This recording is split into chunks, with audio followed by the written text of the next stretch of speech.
It can be called CVP analysis or break-even point analysis. It's a very interesting area. Just try to understand concepts.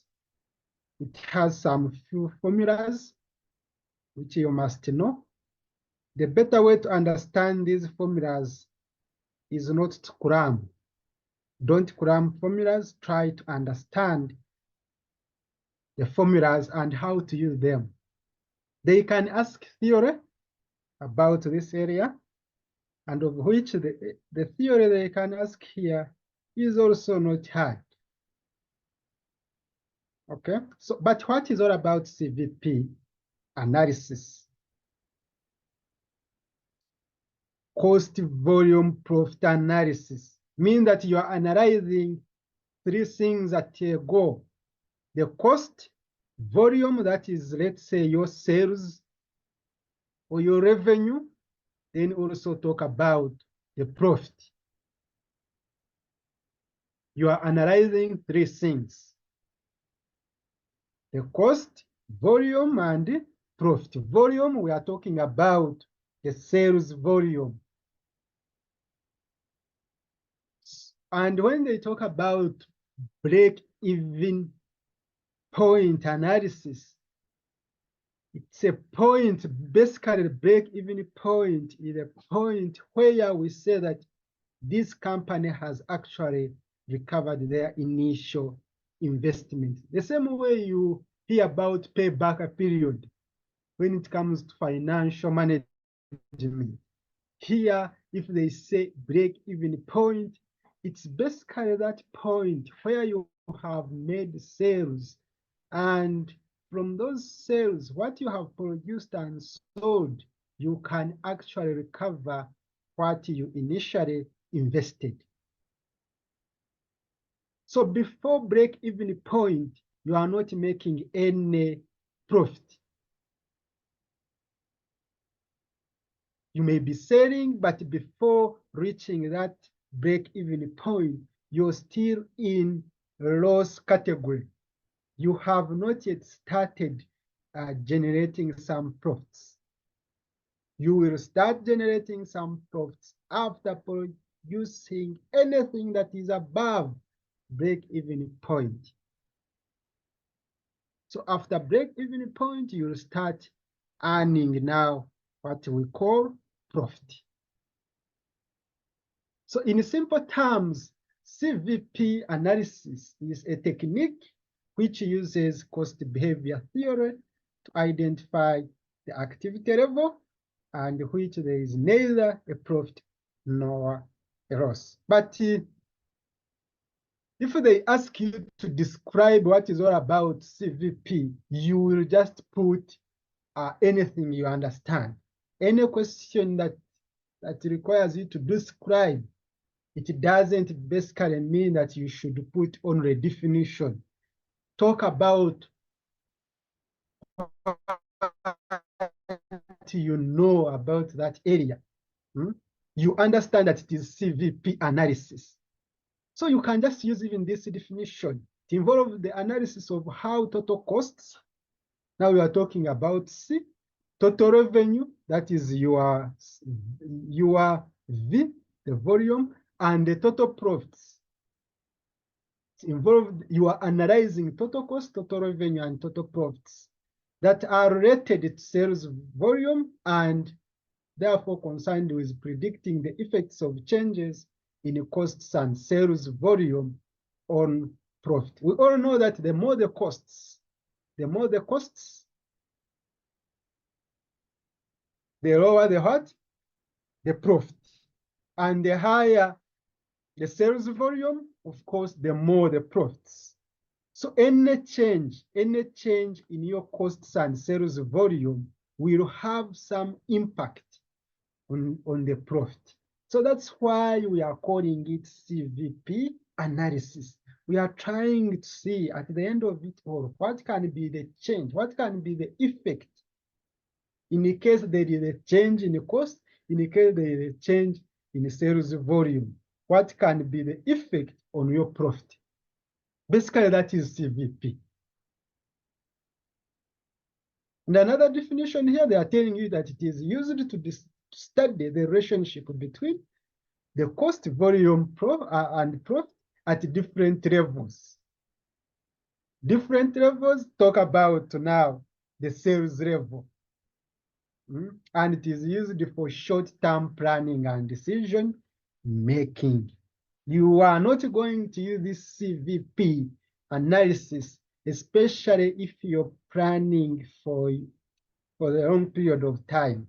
It should be for short period of time, as we are going to see some of the reasons. But of course, we all know that CVP analysis is guided by some assumptions, and of which these assumptions are always limited to some things. You may assume that, let's say, the selling price is going to remain fixed, of which that is not practically possible. So it has some limitations, as we are going to see, and that's why they are saying it should be used for short-term planning and your decision making. Don't rely on the CVP, especially if you are making long-term planning of decision making. We have some advantages, and of course, it helps you in budget planning in terms of pricing your commodities.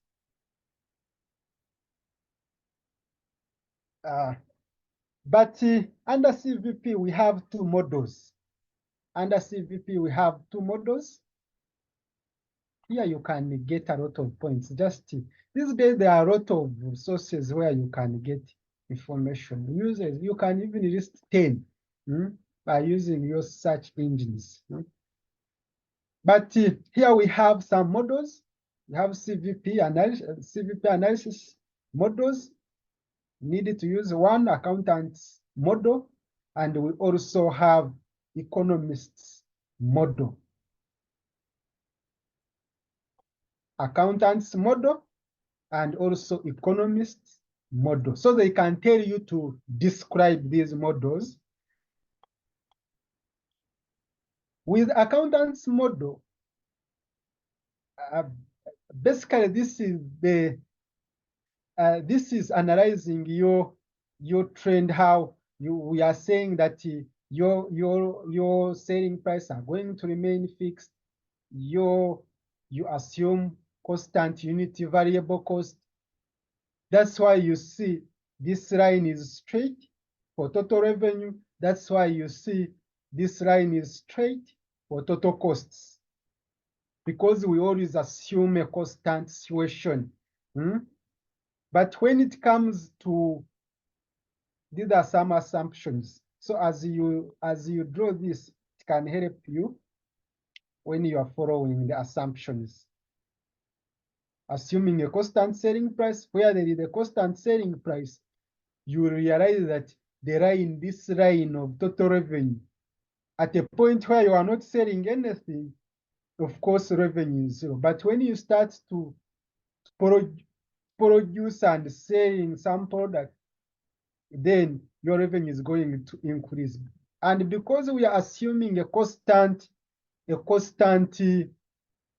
selling price, then this line is going to remain a constant, straight. It is going to just keep on moving upwards. All these assumptions can be, I think they are not all that hard. A linear function between revenue and costs, a single product, or a constant sales. So these ones you can recall. Constant technology. What is produced must be sold. That is with accountant model. With accountant model, we assume that there should be no opening stock, there should be no closing stock, which practically you see that it is what? Impossible. But that is assumption. As you use accountant's model, as you use this, you should recall that if you are a company and for you keep on some inventories as closing stock, then this concept may not be applied. Because we assume what is produced must be sold. But which it is different from economists' model. And with economist model, you see that revenue starts by increasing, then later reach at a certain point, it starts dropping. Even the costs increase, decrease, increase. And we all understand that these costs will always keep on changing. That's why actually economists' model is more important, especially for future planning. And it is more used for future planning compared to this one. Because there is no way you are going to say that you are going to remain in business expecting revenue to keep on increasing forever. That cannot be possible. There is no way costs are going to remain increasing. They will increase at a certain point, decrease, and at a certain point, increase, like the way you see this model. So just understand the difference. Understand the difference when they ask you to describe accountant's model and economist's model, you should be in a position to differentiate. And when you observe, here with economist's model, we have two break-even points. But with accountant's model, we have one break-even point. Break-even point is that point where we say that total costs meets total revenue. Total costs meets total revenue. And at that point where total cost is equal to total revenue, there is no profit, there is no loss. You have just recovered the, like from here to here. What you sell from 0 to this break-even point, you are just trying to recover what you invested. At this point, where you have break-even point, there is no loss, there is no profit. But anything you sell above break-even point, anything that exceeds break-even point, you will be earning what? Profit. That's why you see here you have profit, then down you have loss. Because within this region, you are just trying to recover your initial investment. But above that, you start earning what? Profits. So with the accountant's model, we have one break-even point because total revenue meets total cost once. But with economist's model, you see that this line for total revenue, this one, meets the line for total cost twice. This is the line for total cost, and it is meeting your total revenue line twice. And we say that every time the total revenue line meets total cost line, then at that point there is break-even point. Okay? You observe that below this, you have not yet started earning profit. But above that, this is the break-even point. Above this, you start earning what? Profits. Okay? We have some assumptions. Of course, assumptions for this economist model are different from these ones. Some of them, you cannot assume a constant selling price here. You just pick some points from here. With economist model, you cannot assume a constant selling price. We assume that the selling price will keep on changing. And because of that, that's why you have an increase, a decrease. We cannot also assume that the costs will remain fixed. Somewhere, some variable costs because those variables will change, and at some point they will increase. That's why you have this line. But fixed costs remain constant, whether you are using economist's model or accountant's model, fixed costs. And this line for total costs start from where fixed costs commence. You cannot start or you cannot draw a line starting from here when you are handling total costs. It must start from here because we know that total cost is equal to total fixed costs plus total variable costs. So these are also some of the assumptions, but just what you have here can be, you make them opposite here, and you'll be good to go. So any question about accountant's model and the economist's model?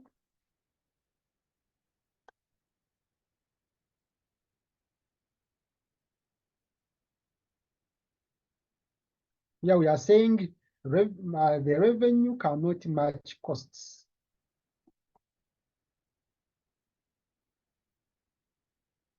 Okay.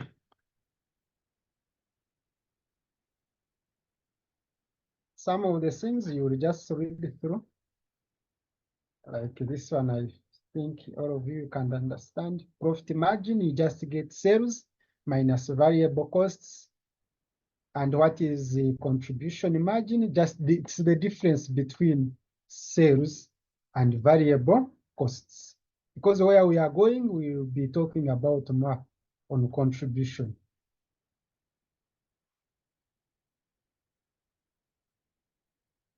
So in short, contribution margin is just the amount available to cover fixed costs before a firm can realize profits or incur losses.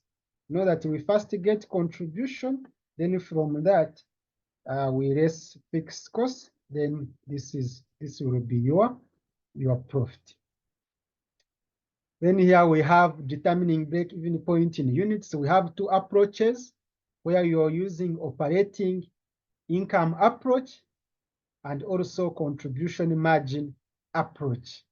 If they ask you to use operating income approach, how are you going to apply that to determine the break-even point in units? They ask you to use contribution margin approach. How can you actually use that to determine your break-even point in units? So here there is some illustration. But basically with operating income approach, it involves determining the level of income or sales revenue that will equate to total costs.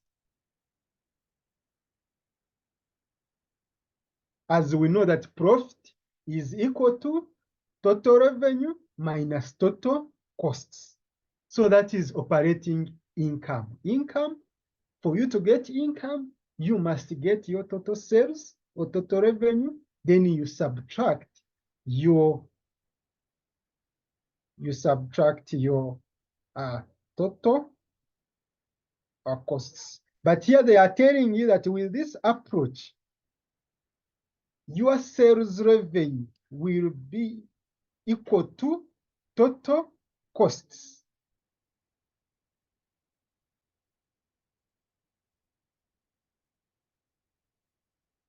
But here there is just illustration that try to explain that.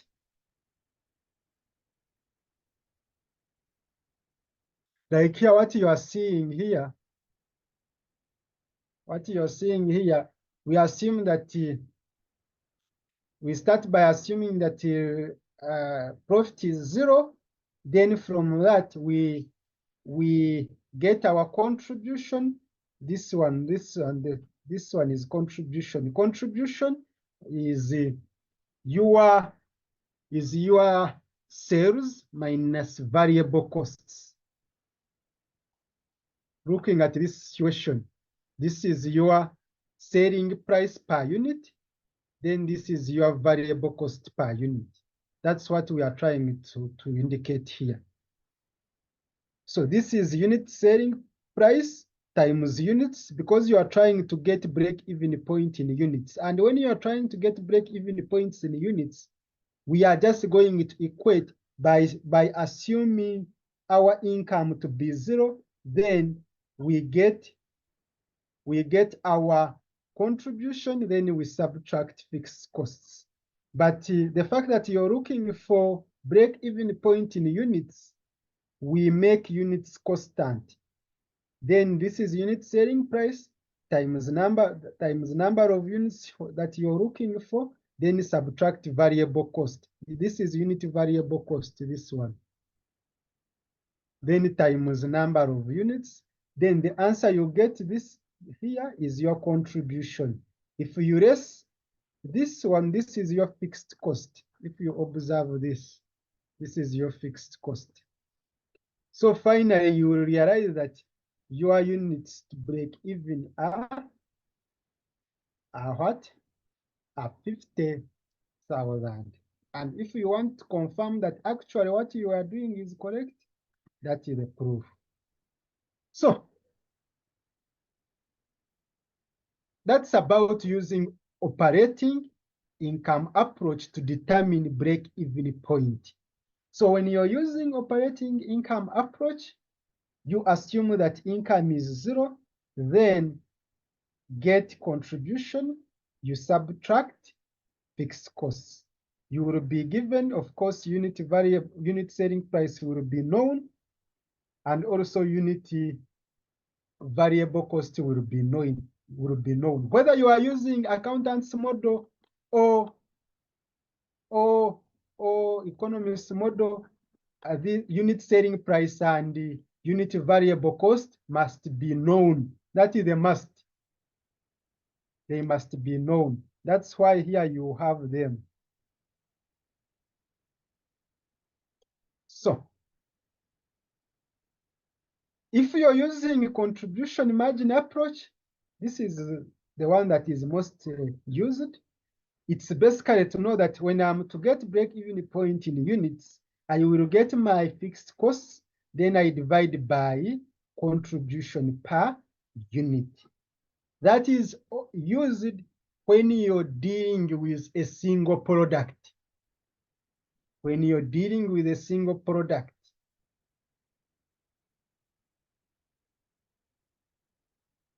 Or if the company is selling only one product.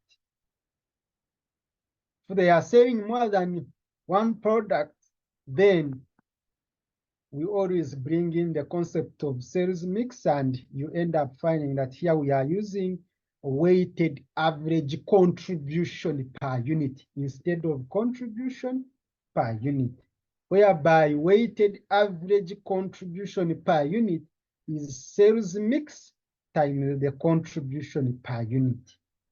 As we are going to see in some of the examples. But this formula is only if you're doing or if you're selling one product as a company. So you should note the difference that if you're using contribution margin approach, this is the formula we use to get break-even point in units. But if we are using operating income approach, then this is the formula we should use to get break-even point. In a way that you start with income by assuming income is 0, then you equate to what? Now you get your total sales minus total variable costs, but of course you will not be having units. The units you are going to be looking for are break-even point in units.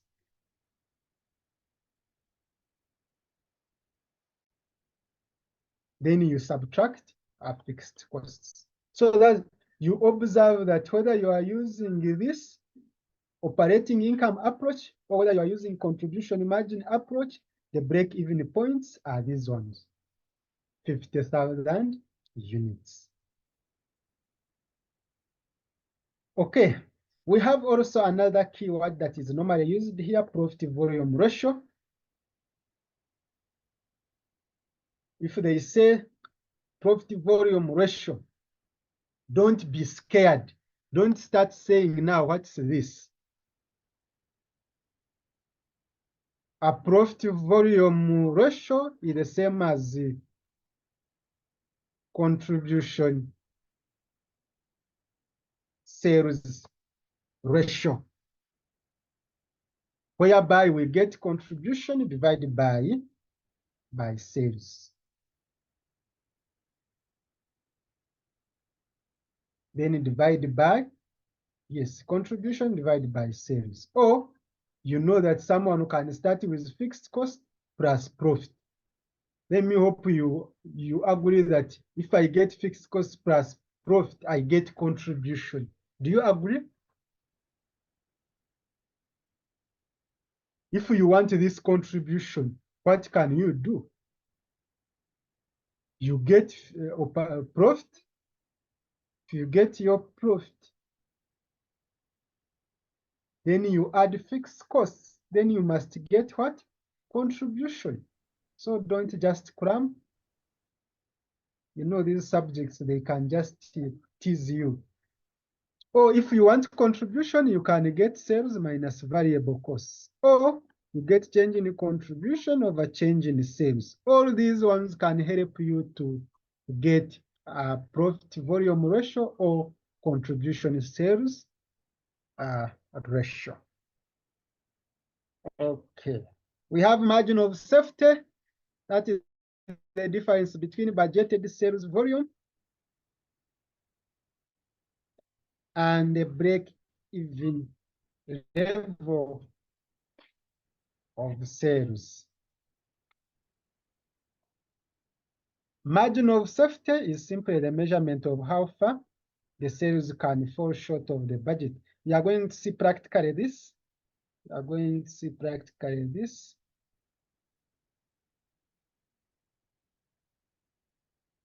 So don't cram that it is always budgeted. It can be also based on actual.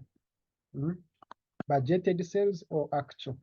But mostly when we are analyzing, always consider the actual ones. If you have them, if you are given actual sales. And based on our graph, like this one can bring it clearly.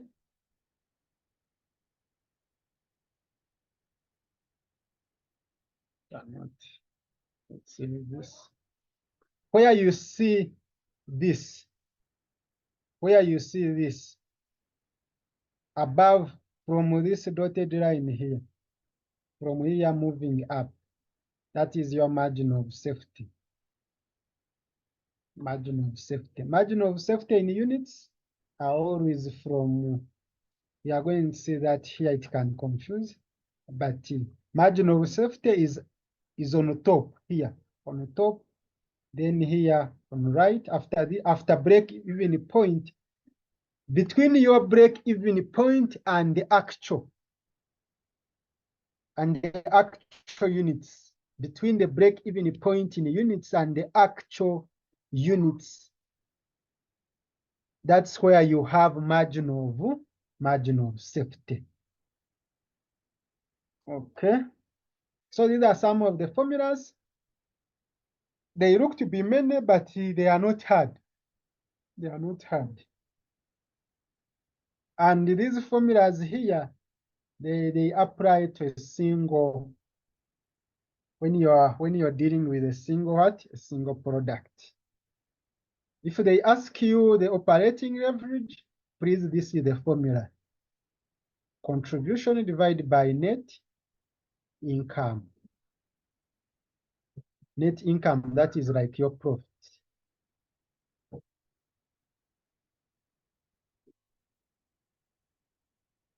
So these ones I tried to put in solutions, so you will get time and read it through. Now I'm going to do questions that doesn't have solution.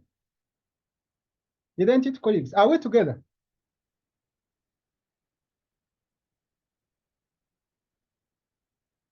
Are we together? Are you following? We are. Then there is a concept called target profit after tax. If you realize that you're dealing with a question that involves target profit after tax, then we will need to be adjusting our formula. Remember, initially the formula was fixed cost over unit contribution. But if we realize that there is target profit, then we add this. We add this on our formula. We get fixed costs plus desired profit, that is a part, profit after tax, then divided by 1 minus tax rate. This formula can be used when you're looking for break-even point. This is when you're trying to get break-even point in units. This is if you want to get break-even point in shillings. And another way to get break-even point in shillings is that if you have calculated break-even point in units and you want to get break-even point in shillings, you just simply get break-even point in units, then you multiply by unit selling price. That is if you don't want to use this formula to get break-even point in shillings. Remember, you put down here unit contribution only and only if you're dealing with one product. But if you're dealing with more than one product, you realize that you need to get sales mix. Then here we put weighted average contribution per unit, whereby weighted average contribution per unit is equal to unit contribution times sales mix. So you should know the difference. When are you supposed to put here unit contribution? When are you supposed to put here weighted average contribution per unit? Okay, here we have some. Remember, to get unit contribution, that is unit selling price minus unit variable cost. That's what you see here. So just you need to be smart as you interpret the question. So here you have CVP with multiple products. If you're dealing with more than one product, you see this word is coming in, sales mix, okay? This is what I was talking about. In the case the sales mix is given, always use this formula. Then if you have profit after tax, add that profit after tax.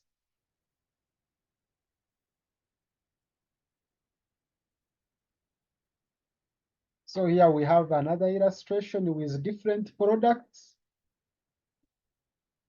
And this is the working. You observe that here there was no sales mix given, unless if they say you look for sales mix. But sales mix, to get sales mix for each sales mix is like the ratio. How much is each product contributing to your sales? You get individual sales. Let's say you get here total sales for product A, then divide by total sales from all products. Then the answer you get multiplied by 100. You know the portion let's say product A is contributing. But if they have not given you sales mix, don't always assume. Don't always assume, unless if you want to do it, because whether you are using weighted or what, you may also get the right things. Someone who is marking you will be knowing what you are considering. But here we always put weighted average contribution if after this step you add here, you put sales mix, then you get unit contribution times sales mix, you get weighted average contribution. But we are going to see that later.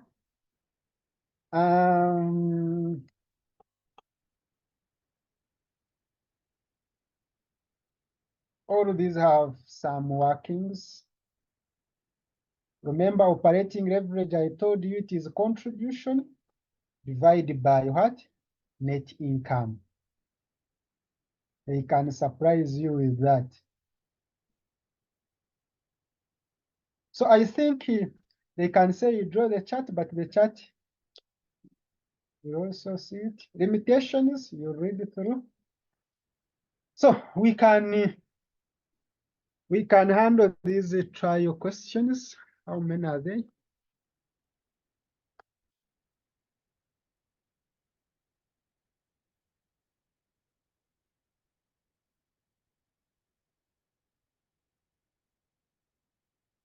Oh, we have some 8 questions here. So we have to try and see how we can handle. So we are going to start handling this calculation. They are telling us that on the required part, we determine the amount of fixed costs. We are told to determine the amount of fixed costs. Then Roman 2, we are told to determine what compute contribution of a contribution sales ratio. Then lastly, we are told to calculate the company's break-even point in shillings. Are you done answering? Are you done? How can you get fixed costs? They are telling us that Excel Company Limited is a company located in Mukono. The financial manager of the company has provided you with the following particulars. So with that information, you can actually get a fixed cost. How do you get fixed costs? We can now start with question 1. For exam, starting from scratch, so that you appreciate the concepts. Don't want to rush hard questions. But there is no hard question, just that you need to have a good background.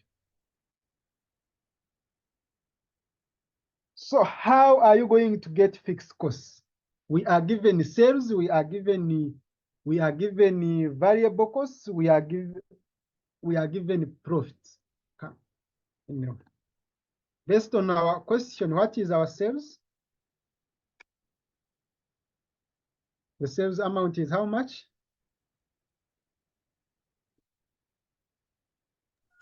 Is 240. 240. Yep. Thousand or just this? Let me check. Yes. Then how are you going to get total variable costs? Add this plus this plus this. So someone who has already added, tell me the figure. Total variable cost. Total variable costs is equal to how much?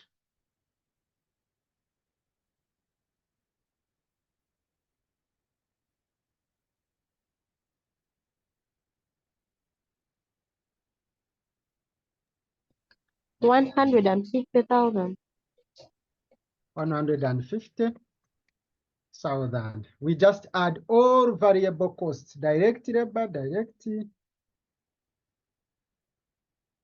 We have direct materials, direct labor, and variable costs. Then we are given profit of 50. We are given a profit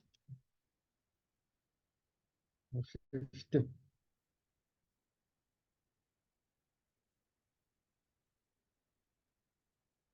And I said these questions we do are not hard, but how you interpret.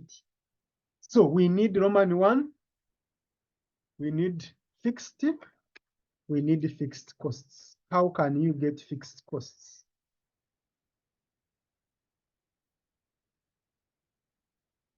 How can we get fixed costs? We know that from... We just make actually F the subject. We substitute our formula.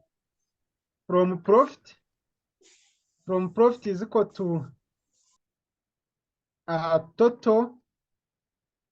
total revenue minus total costs, isn't it? What is your total revenue? Excuse me, sir. Yes, Excuse please. me. How are Yes, please. you? Profit. Pardon? I'm having 90. If you subtract 240 minus 150. Remember, profit is given in the question. Profit is given in the question. You don't get this minus no. Profit is Okay. given. Yes, yes, yes. Okay. What we are interested in is to All get right, fixed. I've seen. Yes, small mistake, and the number of can score 0. So the fact that we need fixed costs, we are Hi, going to say, Abel. yes, please. I think the formula we're supposed to use there, it's going to be profit minus total revenue minus variable cost, then minus the fixed cost, right? Yes, just that I'm trying to start from scratch. Okay, okay. Yes, yes. I'm just trying to start from scratch. This is we all know that that's how we get profit. Total revenue minus total costs. But we know that total costs comprises of what? Variable costs and fixed costs. For you to get total costs, you get total variable costs, then minus plus fixed costs.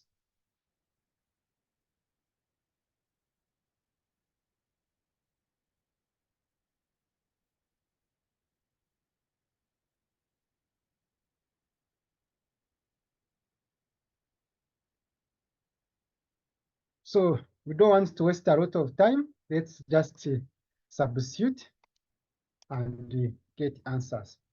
So total revenue is 240. Then we subtract. Do we have total fixed costs? Total variable cost is 150. 150. Then we minus our fixed costs. I am opening brackets here. And our profit is 50. So we here we get 50, which is equal to, if you get 240 minus this, what do you get?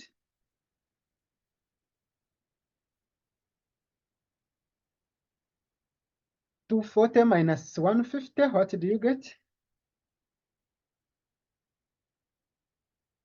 You get 90.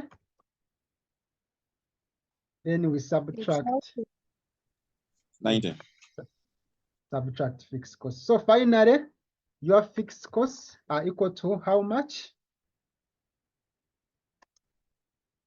This fixed cost is going to left, then this amount, 50,000 is coming to right.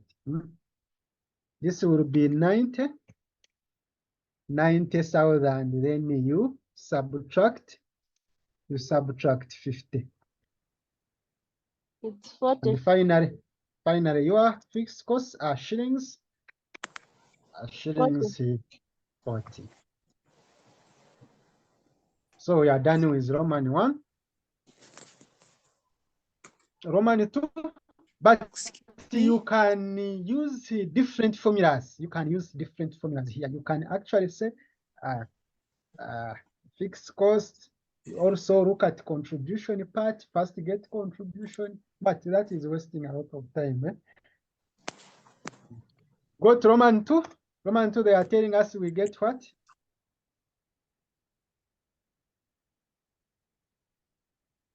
Roman 2, they are telling us we compute contribution to sales ratio.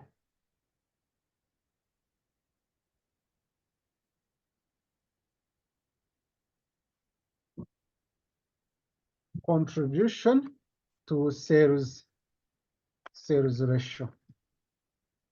How do you get, the question is, do you have contribution? Because we know that contribution to sales ratio is actually equal to what? We said it is equal to contribution.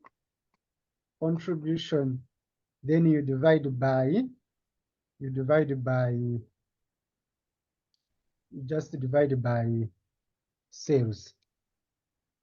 Then the answer you get, if it is ratio, you can just leave it in the ratio form or multiply by 100 to make it a percentage. Do you have contribution? To get contribution, we know that you get total sales, then you subtract total variable costs. And everything you divide by our sales.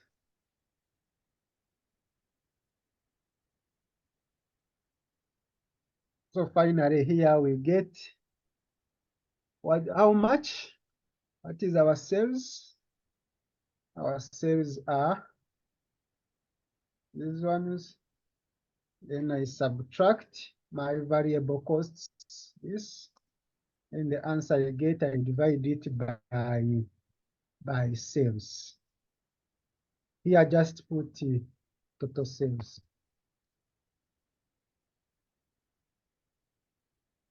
Finally, what is the answer?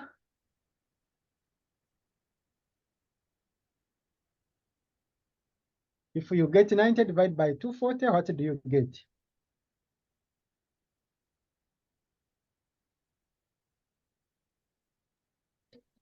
$0.375.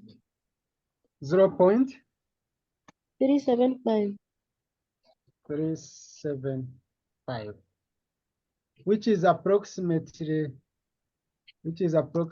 equal to 35.5%. That is if you want to put your figures in percentage.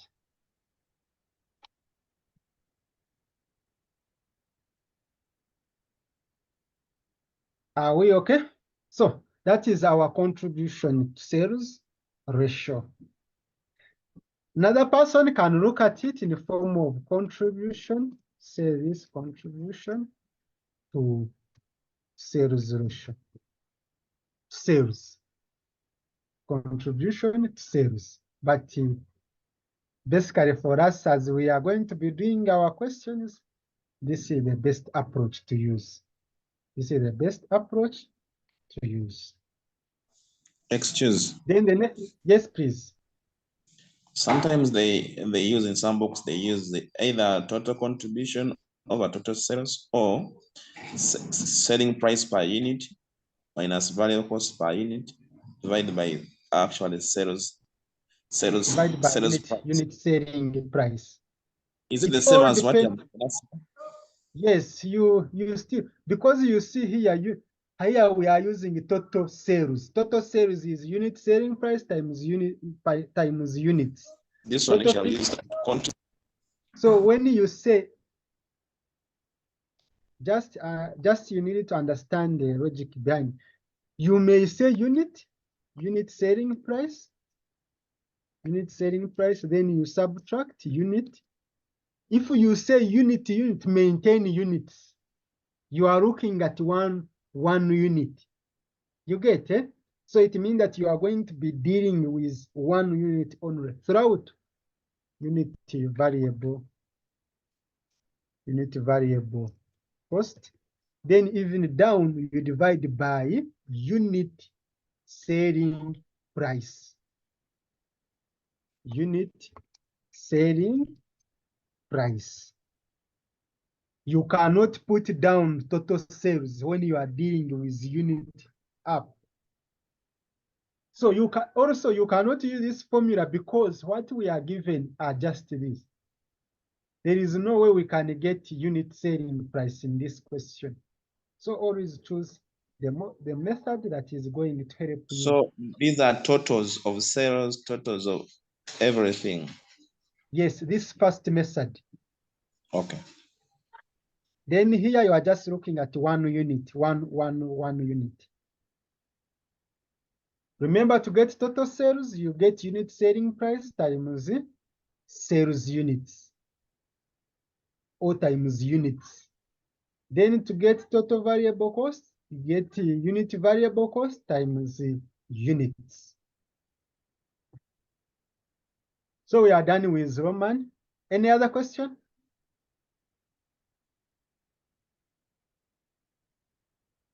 We go to Roman 3.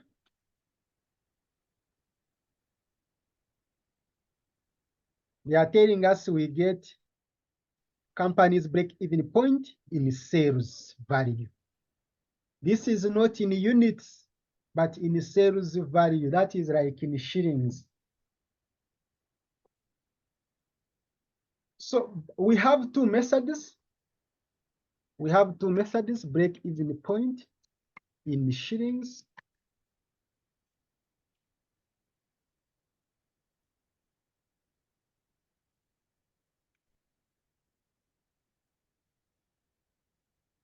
The first method is to get your fixed costs.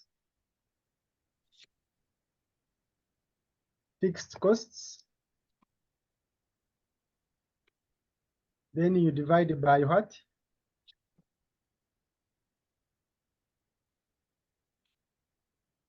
Contribution to sales ratio. That is if you want to get sales value, break-even point in shillings. Which is equal to, do you have fixed costs in this question? Already our fixed costs are 40. Then our contribution sales ratio, don't use the percentage, use this one. Use this one. Maintain the one in decimal points. What do you get?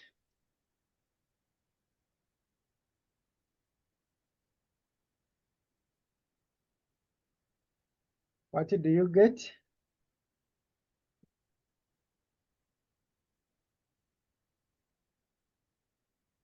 One 106.67. 10. 106.67. Like this, isn't it?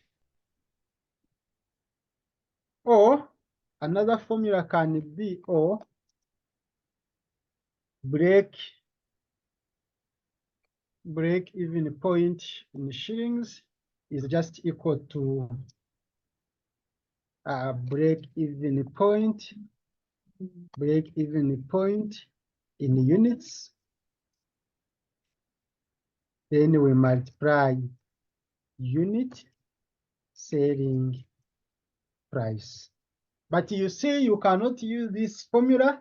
You cannot use this formula because in this question, you don't have unit selling price. Are we together, colleagues? Are we together?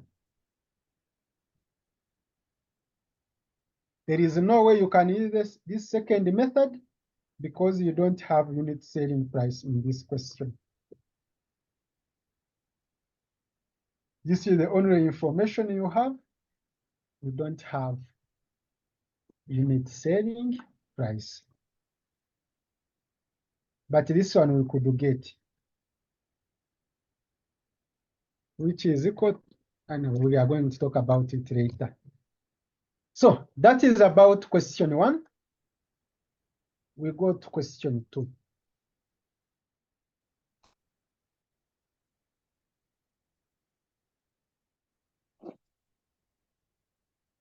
Any question on question 1? Question 2?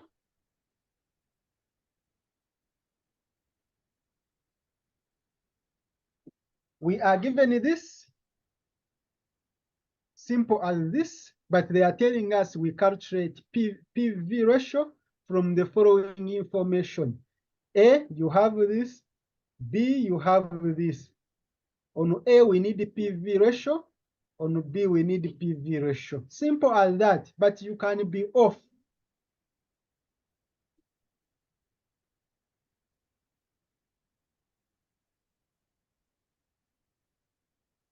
You can think that a question is very easy and you fail. So how do you get PV? That is the first step. How do you get PV ratio?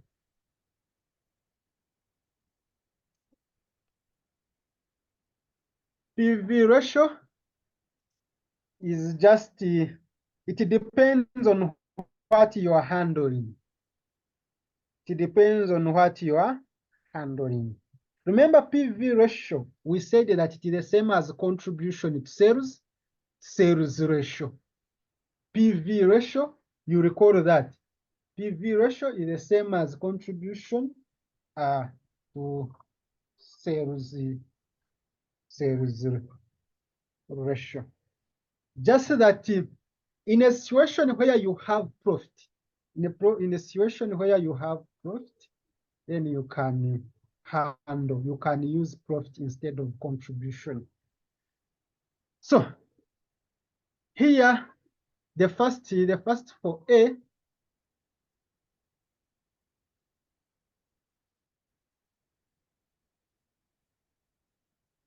we are going to start with A. For A, PV ratio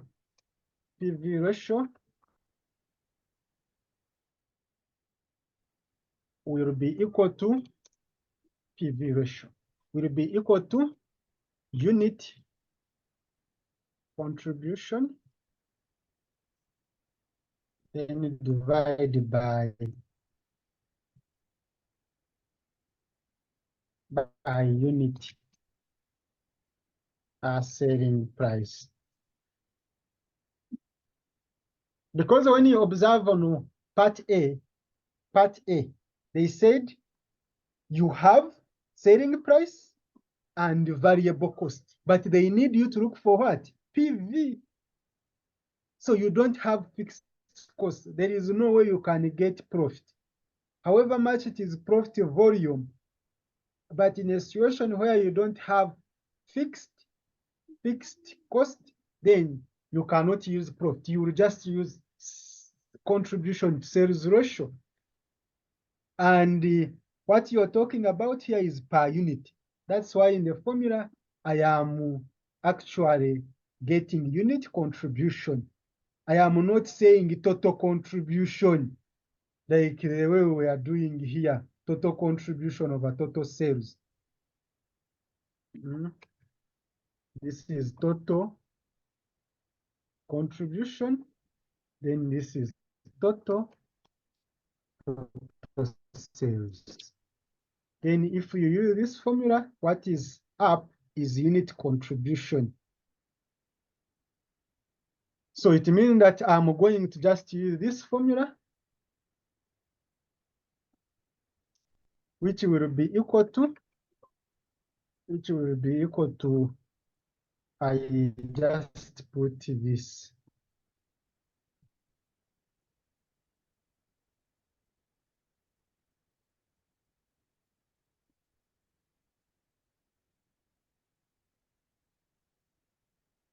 Because we know that unit contribution is equal to unit selling price minus unit variable cost. In the question, we don't have unit contribution on part A, but we have selling price, we have variable cost. From selling price and variable cost, you can get unit contribution. That's what I'm doing here. So this will be equal to 10 minus what? What Minus is unit 5. value? Minus 5. Then you divide by 4.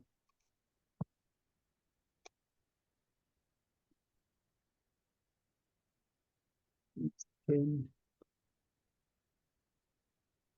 minus 5.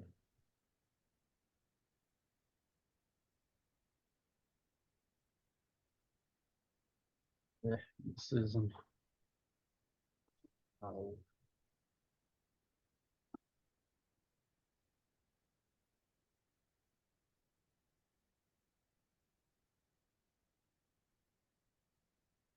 10 minus 5. And what we get, we divide by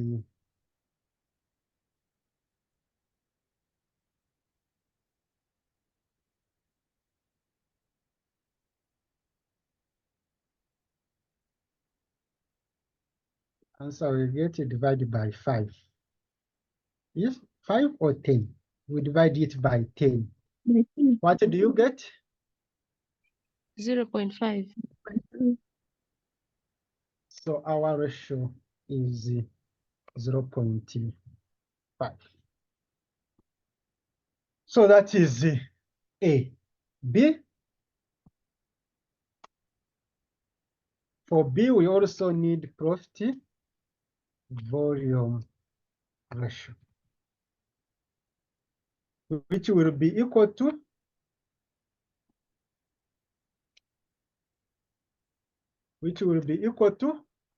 analyze the information given. The information given, you see now you have 2020, you have 20.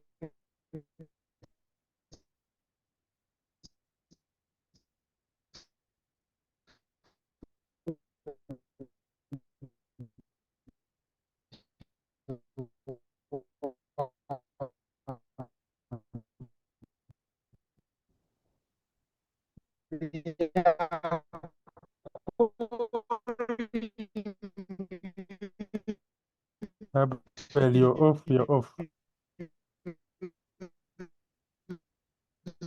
Change in profit. So we are going to get change in profit.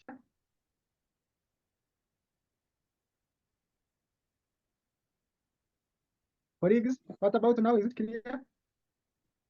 Yes. So we divide it by sales.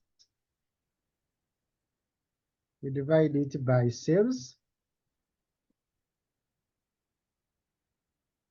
So, but the fact that we are not looking at only 1 year, only 1 year, then we need to get change in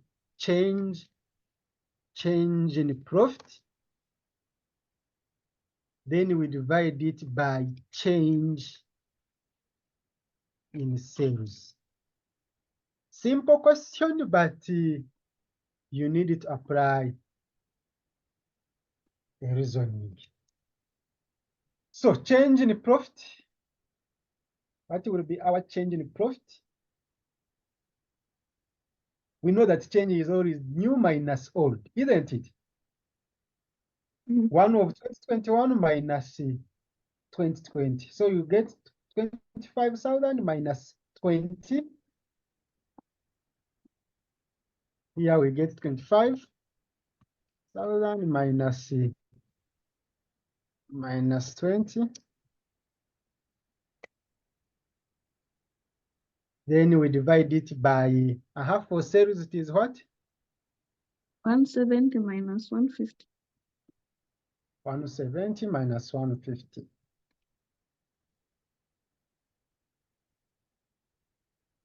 Minus 150. And what do you get?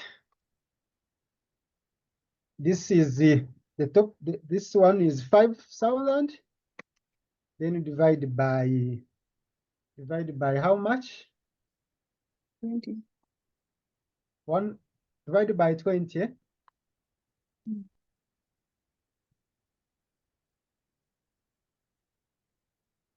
And how much do you get?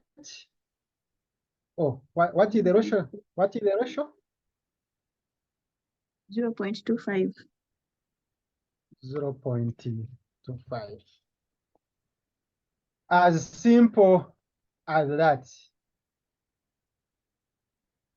If you are looking at only 1 year, you use this. If there are 2 years, then you look for the change in profit and the change in sales. We are done with the question 2. We proceed to question 3.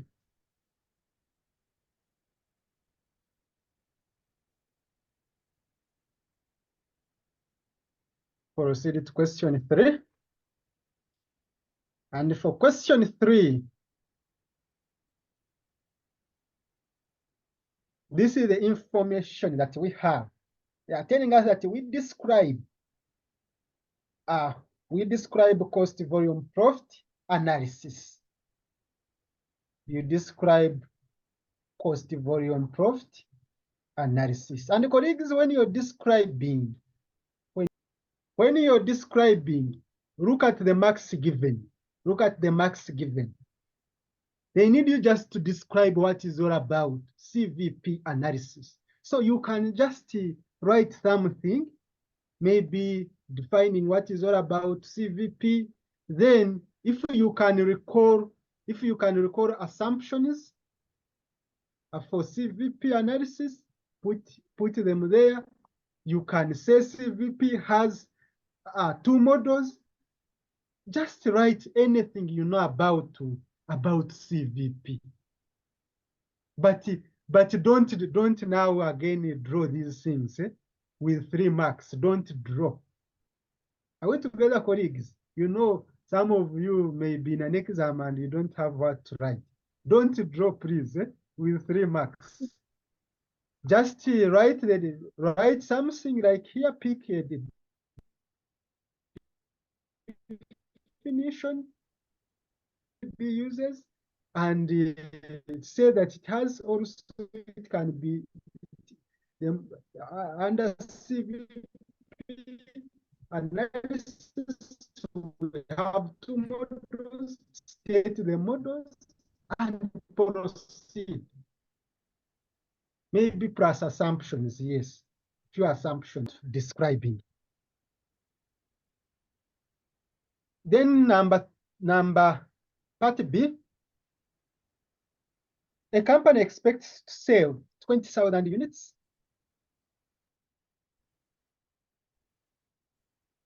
What price would be? Oh, this should be what price should be charged? What price should be charged in order to break even? That is the unit selling price. You see, it is a small statement, but you are off. If you fail to get this, it will be hard for you even to answer other remaining questions. So just note what you're given. We are given units. This is not selling price, but it is a number of units. They expect to sell 20,000 units, and they have given you what? Unit variable cost. They have also given you a fixed cost. So we note what we are given. Question 3, we are given units as how many? 20? 20 units? 20,000. 20,000 units, eh? Yes. Then we are given unit variable cost. Unit variable costs. as how many or how much? 2,000.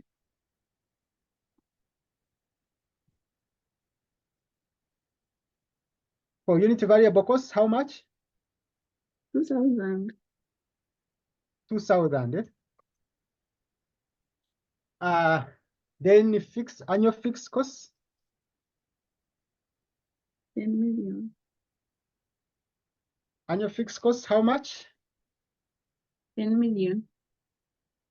10 million. Perfect. So this is the only information, and the required part, they are telling you get unit selling. What price should be charged? That is unit selling price. That is the one we need. Now the question would be, how are you going to get this unit selling price? So remember, they are telling you what price should be charged in order to break even. So it means that if they say you get the price in order to break even, you are going to say that from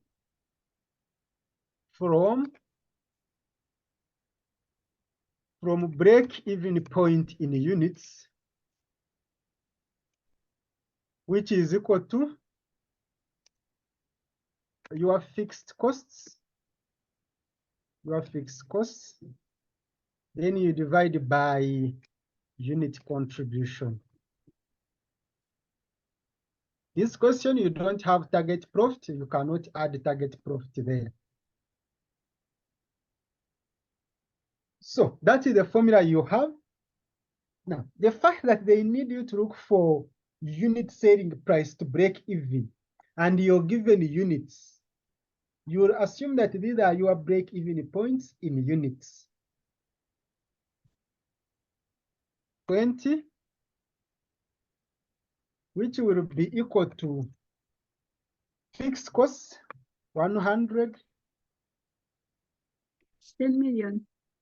It is 10 million. Mm. Where did I get 100? But yeah, It is 10 million, eh? 10 million. Colleagues, is it my network or the other person's network? It's 10 million. All right. We divide by, do we have unit contribution? We can get unit contribution. How? Unit selling price minus unit variable cost. So they are telling you you get unit selling price, but you see you have unit variable cost. You have unit variable cost. So this will be 20,000 is equal to 10 million. Then we divide by the x. We assume that maybe our unit variable cost is x. Then we subtract. What is our unit variable cost? It is this one, 2,000. So cross multiply here. You just cross multiply. This will be 20,000 into x minus 2,000, which is equal to 10 million.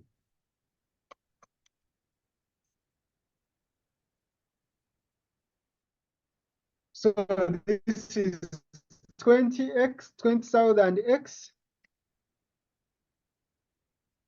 Or if you don't want to open brackets, just say it is x minus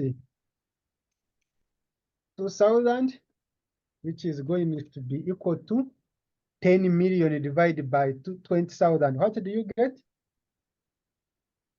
10 million divided by 20,000, what do you get?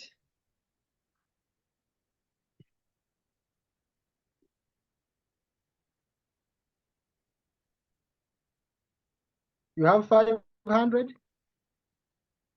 Yes. 500. 500. So what will be your X? What will be your X? X will be equal to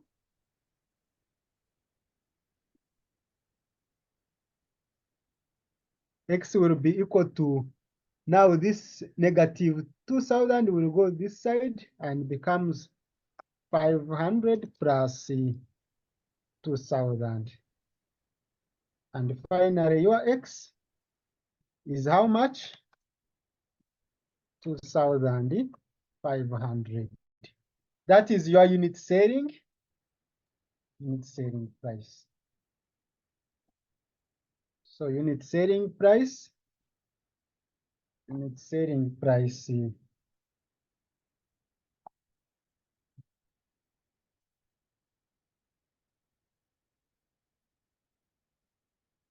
selling price is equal to this.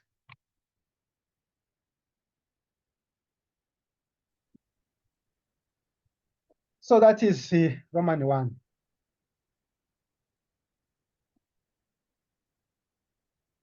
We got the next. Roman 2.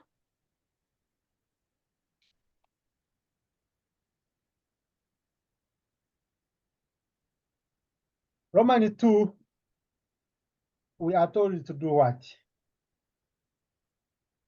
We are told to get contribution, sales ratio. What is your contribution sales ratio? This will be equal to total contribution, or if you realize that you don't have total contribution, just use unit contribution. If you realize that you have unit variable cost, you have unit variable, you have unit selling price, you have also unit variable cost. You can decide to use this. Unit contribution divided by unit selling price.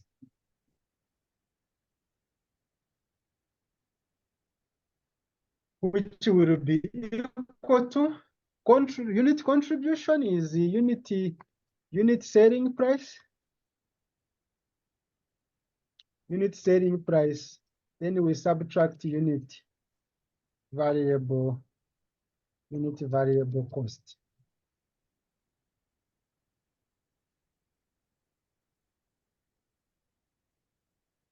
Then what we get, we divide by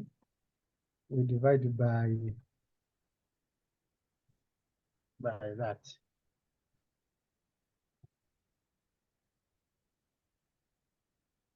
So you can substitute in and get values. Unit selling price is how much? 2,500.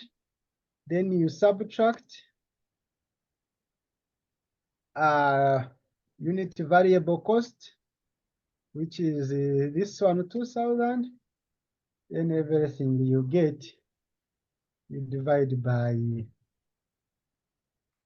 just divide by this.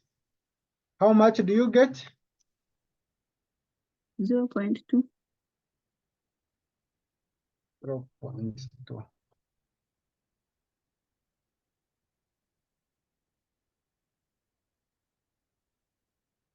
All right. That is our contribution to sales ratio. Roman 3.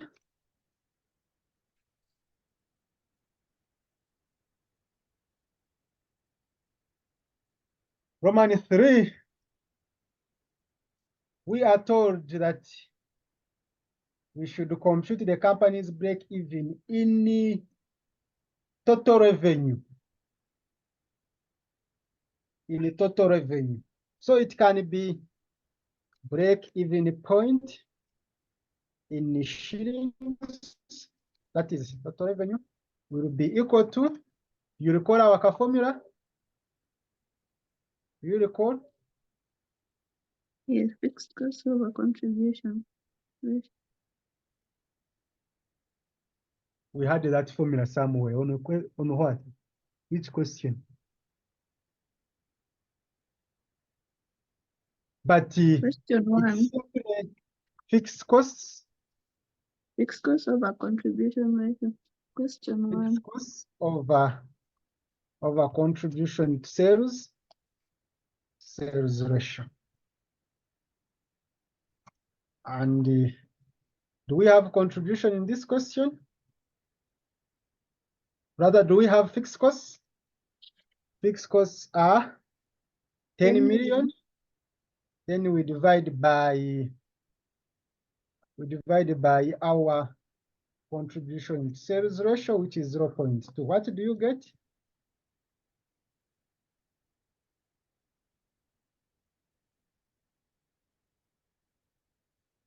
$50 million.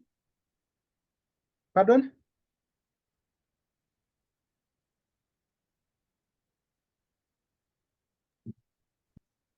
That's what I have. Yes, 50 million. So that is our Roman 3. Or another person can say, oh, I get my break-even point in shillings and I equate it to break-even point in units, then multiply by unit selling price.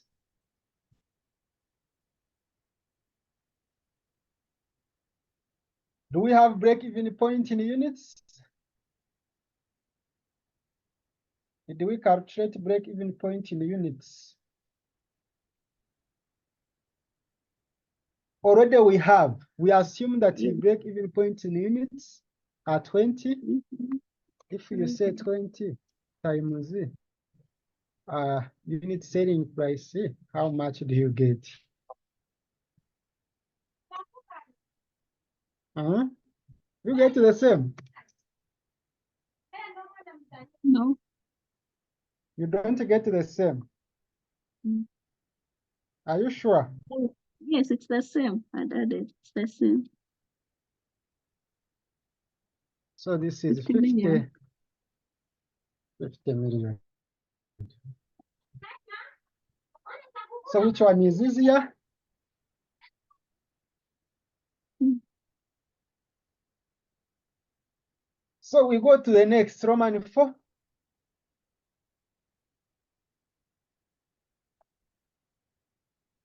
Roman 4.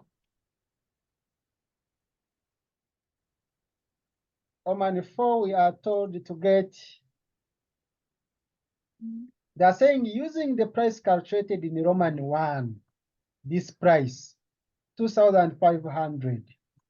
Determine the amount of units that should be sold in order to yield a desired profit of this.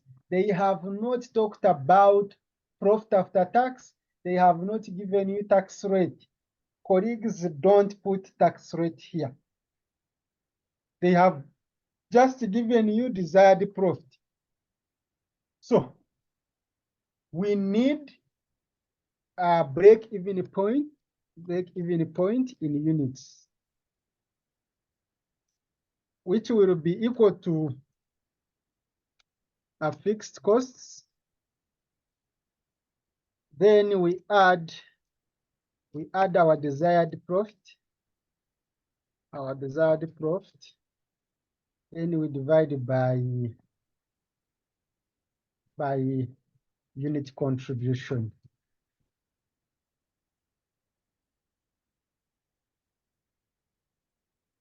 So this is our fixed costs is actually 10 million.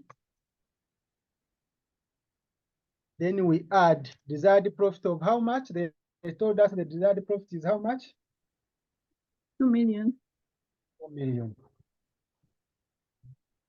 2 million. Then the answer we get, we divide it by unit contribution. Remember, they told us that we maintain our unit selling price. Remember, unit contribution is unit selling price minus unit variable costs, which will be equal to this one divided by, what is your unit selling price? 2,500. Then we subtract, what is our unit variable cost? 20,000. Finally, how much do you get?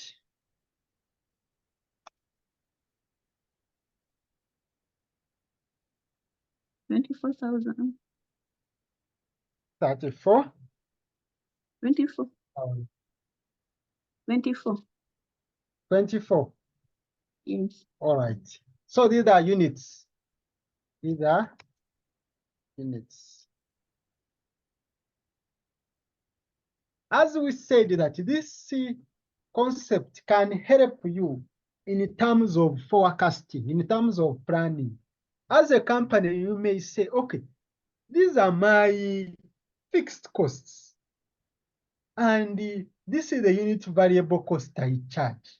Rather, this is the unit selling price I charge. And I know my unit variable cost. I know my fixed costs. If as a company, I want to earn 2 million. If as a company, I want to earn 2 million. How many units can I actually produce? How many units can I actually produce? This is what we are doing. This one, what you're getting, will help you to know. Will help you to know at a point where you are going to start generating your profit.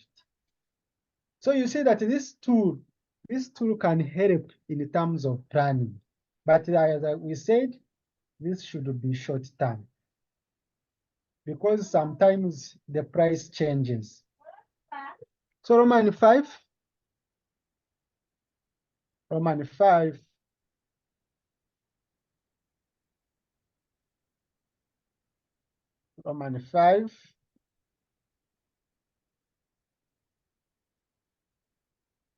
We are told to do what? Oh, we are done with the question. Roman 5, we are told that what is the profit that will result from 10% reduction in variable cost per unit and 5,000 decrease in fixed costs, assuming the current sales in B above will be maintained. Remember that selling price they are talking about is 2,500. So you need to get new unit variable cost, you need to get new fixed costs. And they are telling you what profit. What profit? What profit? What profit? What profit? Remember, this question starts from here. So it means that as you handle this question, the units you're using are 20,000 units. So if you want to get this profit, you see how this tool is good. Those who are in management, you can use this tool. We can say from from break-even point. Excuse. Yes, please, go ahead. There is some mistake here up here. Where It is exactly? 2,500 minus 2,000, not 20,000. Before you can continue, it can confuse. Oh, I have seen the typing error, but the answer is correct. Yes, it's okay. Yes, thank you. Welcome. So this was 2,000. Thank you. That's from break-even point in units is equal to, just copy this formula, because what we need now, we need the desired profit. Are you seeing that? That's what we need. We need the profit. We need the profit. We need the profit.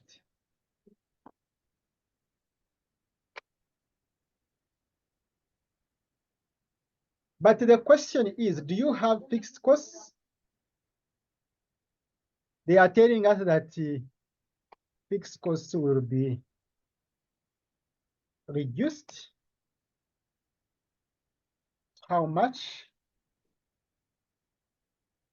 What profit will result from 10% reduction in variable cost per unit and decrease in fixed costs? This is 5 million decrease. What was our initial fixed costs? 10 million. Annual fixed cost, 10 Or million. 10 million. So we get 10 million, 10 million, 10 million, then we subtract a decrease of 5 million. So our new fixed cost will be equal to 5 million.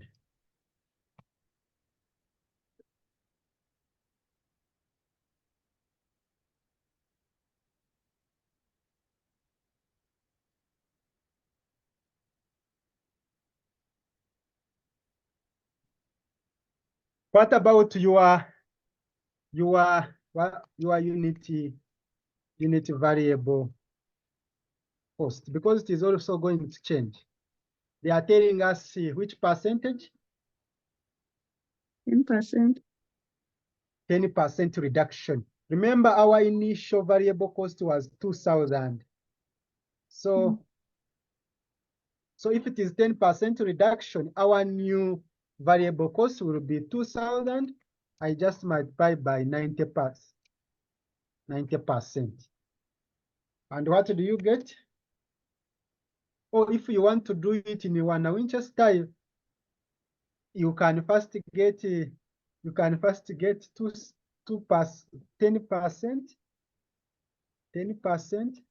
times 2,000.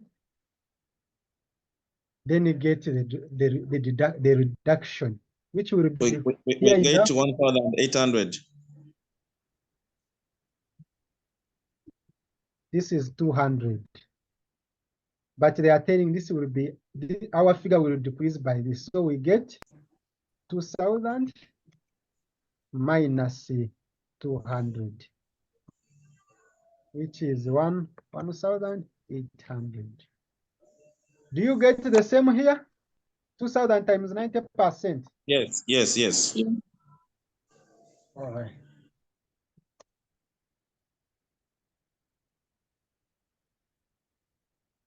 So this is 1,800.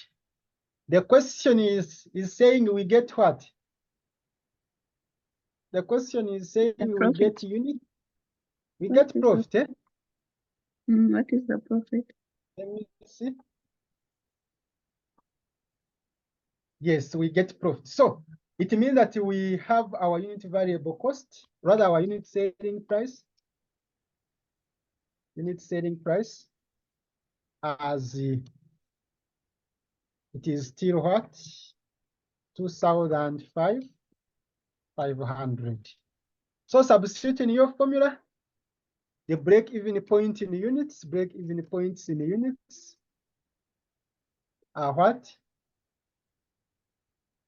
when you check from this, we are starting from here. So the units we are going to use are 20,000 units. These are 20,000 units. So substituting the formula, I will say that my break-even point in units, 20,000 will be equal to I get fixed costs 5 million. Then I add the desired profit I don't know.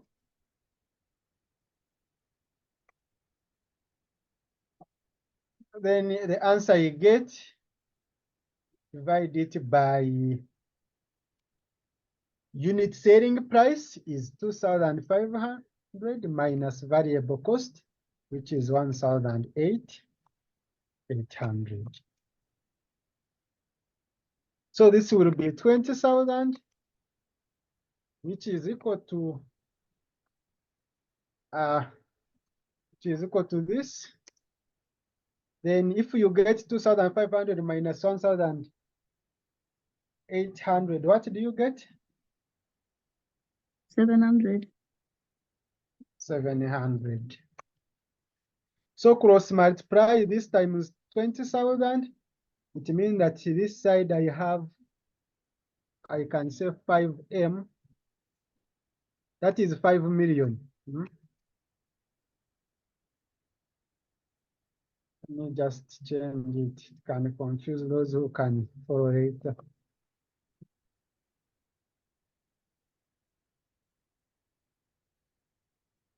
Okay.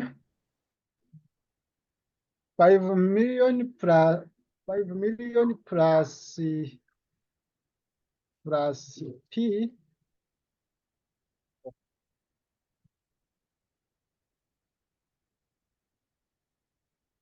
$5 million plus P is equal to, I get this, I get 20,000 times 700.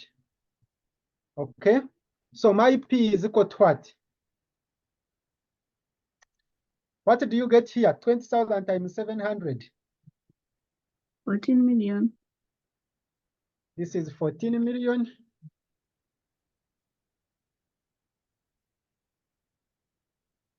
$14 million. Then I subtract what? 5 million. And finally, our answer is how much? 9 million? Yes, 9 million. So that is our target, or that will be our profit.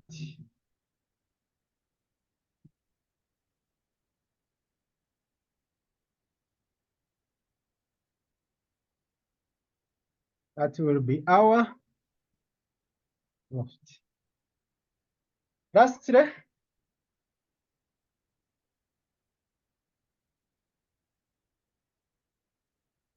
they are saying that the company plans to earn after-tax profit.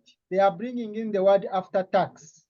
So putting into consideration the tax rate, after-tax profit of this, and the income tax rate is 30%. The unit selling price and the variable cost amount to, now they are giving you unit selling price and the unit variable cost, and they are telling you fixed costs are 10 million. You are supposed to calculate the units and the sales value to make that profit. If they say that you calculate the units and sales value to make that profit, it means that they are telling you to get break-even point in units, and you get also break-even point in shillings. So lastly, Roman 6. Roman 6. We are going to start with break-even point in units, which will be equal to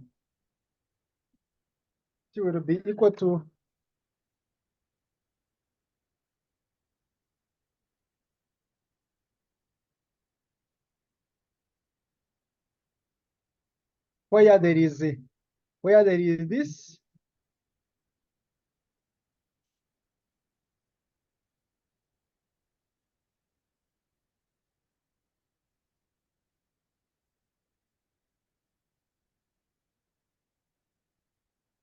is desired profit, I say divide by 1 minus tax rate.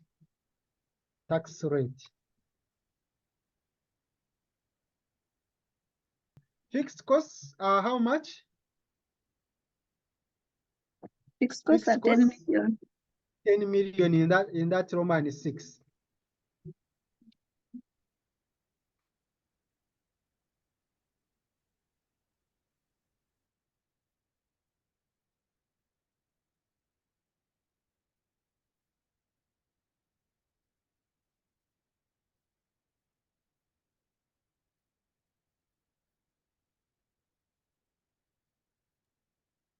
So they are telling us that the profit after tax is 1.5. Okay. This where there is the word desired profit, put part.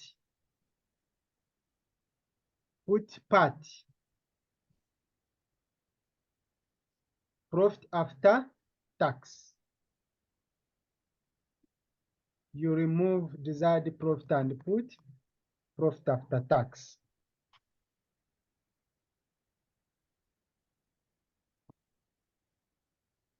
And that profit after tax is 1.5 million.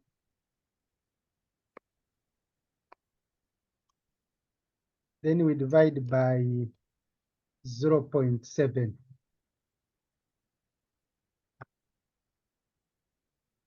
The answer you get,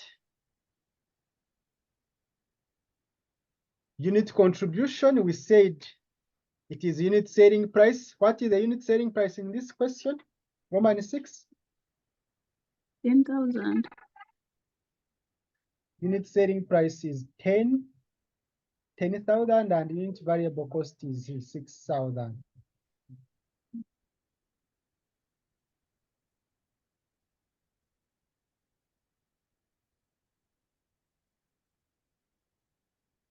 So finally, if you use your calculator very well, what do you get?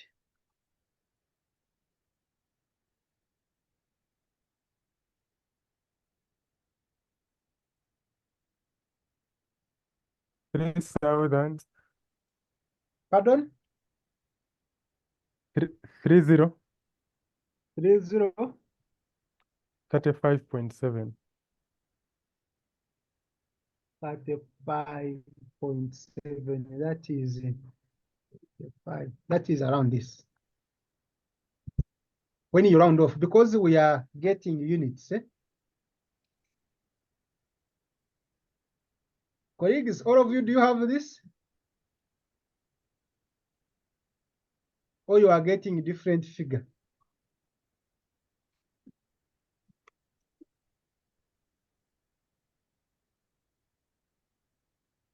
Godfrey, are you getting this? Plus, I'm still working on it. Safira, are you getting that? Mabel, Irene, are you getting this figure? I'm having that. Okay, then. This is our break-even point in units. We have answered the first portion. We have now units. We can get break-even point in shillings. Break-even point in shillings. Simply get break-even point in units. Since you have the unit selling price, you multiply by unit selling price. Since you have the unit selling price, simply get it your unit, your break-even point in units, which is 3,036. Then multiply by what is our unit selling price? 10,000. 10,000. And finally, you will have a 3 million. You will have what? 30,360,000.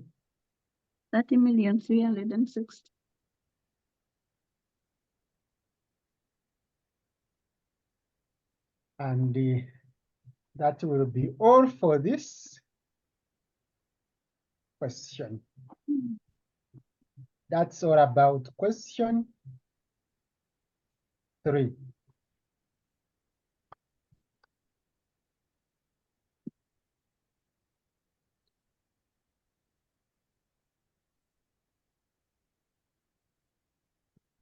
So we can handle this and we stop here. Can we handle question 4 or we stop here? We continue. Yeah, Yes, we can do we stop question 4. there. Yes? We continue.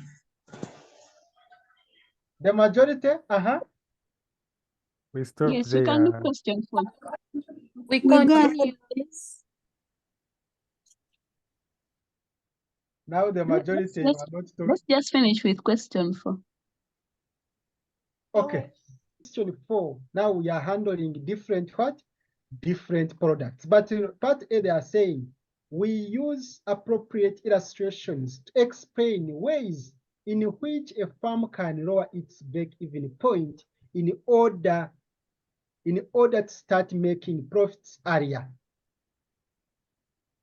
What are the ways a firm can use to lower its break-even point? Some of the answers you can put here.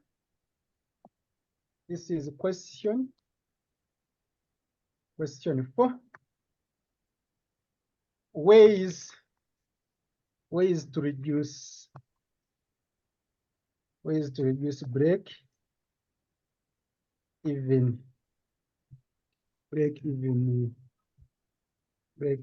point. 1, as a company, you must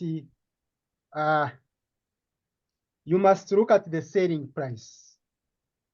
Look at the selling price. You can decide to reduce rather to increase. You want to break even very fast.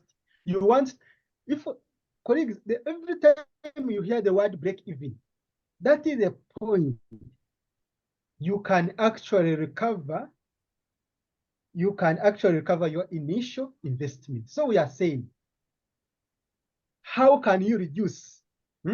If let's say you realize that to break even point, you need to sell 100 units. Now we need to reduce. We needed to reduce this. We need to reduce this. Instead of selling 100 units, how many units can we actually produce to break even very fast? So 1, you can increase. We can increase the selling price. If you increase the selling price,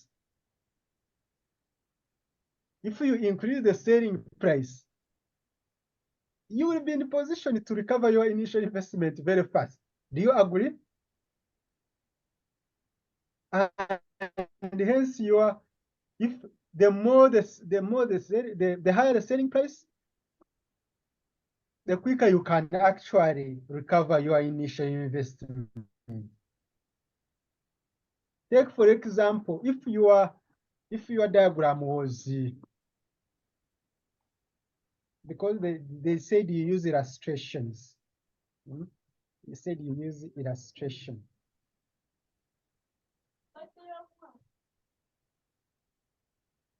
So since they said we use illustration, you see like here, this is your break even. if you increase, this is, I assume this was your initial break even. Are you seeing my screen? Yes. Assuming this was your initial break even, you want to adjust this break even point up to the, let's say, this stage. So what you will do is to adjust on this line. And how can you adjust on this line?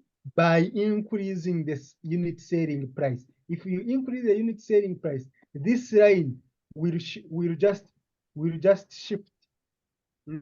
Will shift to left. You'll find that now you have a line like this. From 0, then having a line like this.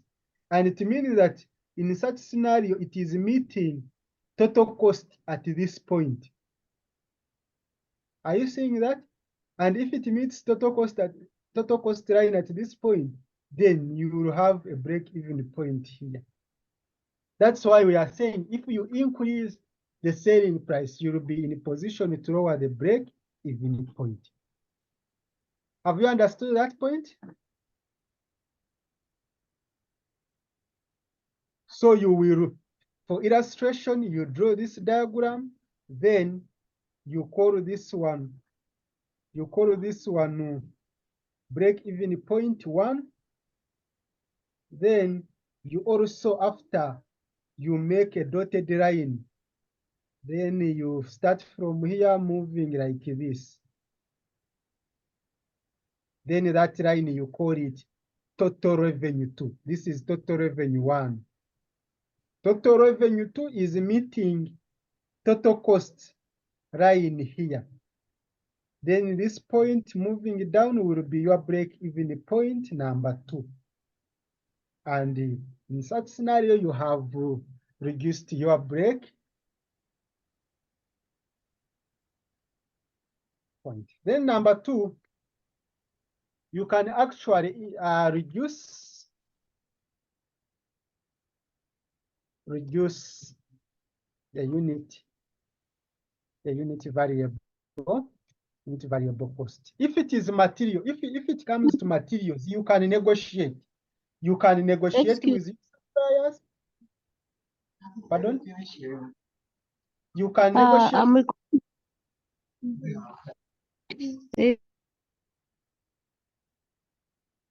Are you asking?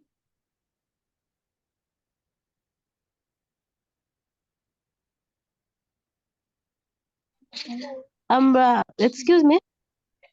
Yes, please. I'm requesting for the last solution for Roman 6, the last answer. There. Thank you. You can continue. Right.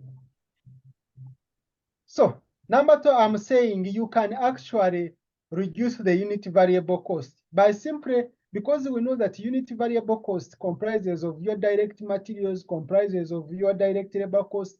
So you can actually negotiate with your suppliers to reduce on the price of materials. You can actually decide to cut the cost on labor. If you are paying this amount of money, reduce. In such scenario, you can lower the break-even point also, because at the end, once your unit variable cost have reduced, it means that your total cost will also reduce.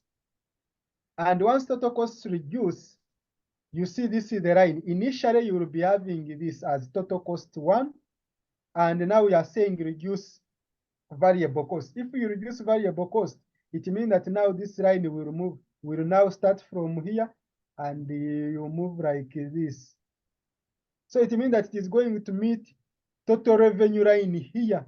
Since you are reducing cost, you will be having total cost 2 line here. Because I said you use illustrations, so you make this one total cost 1, then you make this one break-even point 1, then you are saying we reduce our costs, like our variable costs. So if you do that, you realize that then you are meeting total revenue line here. And in such scenario, break-even point number 2 will be here. You have actually lowered your break-even point. So that is number 3. Number 2, number 3 also you can reduce on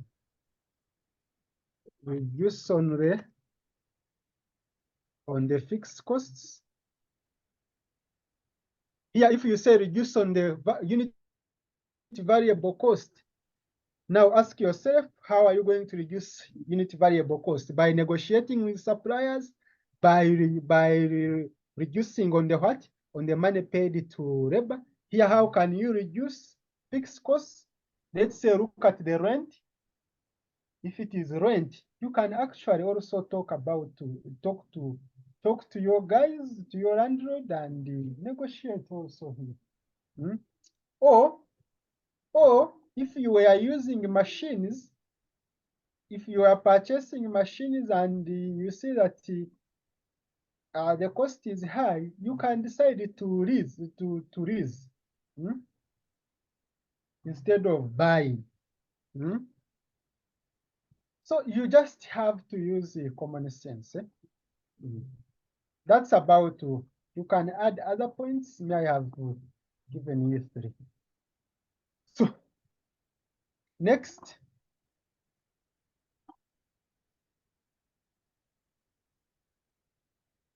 Excuse. Yeah. Yes, please. And that multiplication of the solution which our colleague was asking to show the last actually part of the question number 3. Kindly go there and then I can share what I wanted to share. The solution.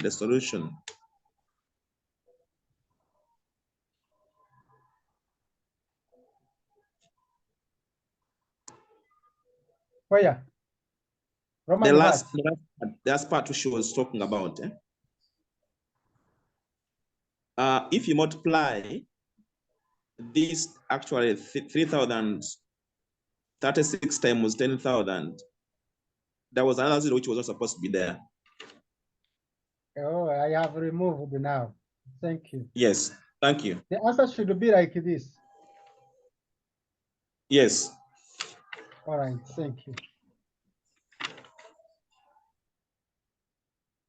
So we go to this is part A. We go to part B.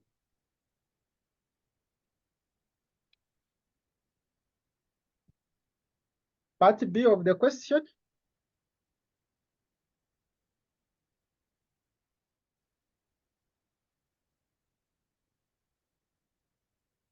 So we have to compute firm's break-even point in units. But these are what? How many products?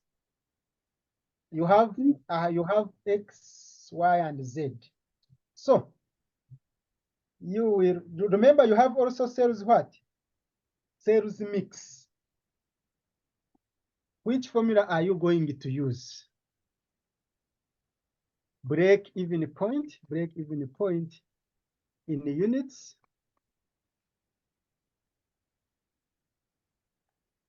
Break-even point in units will be equal to our total fixed costs plus, in the question, do we have target profit?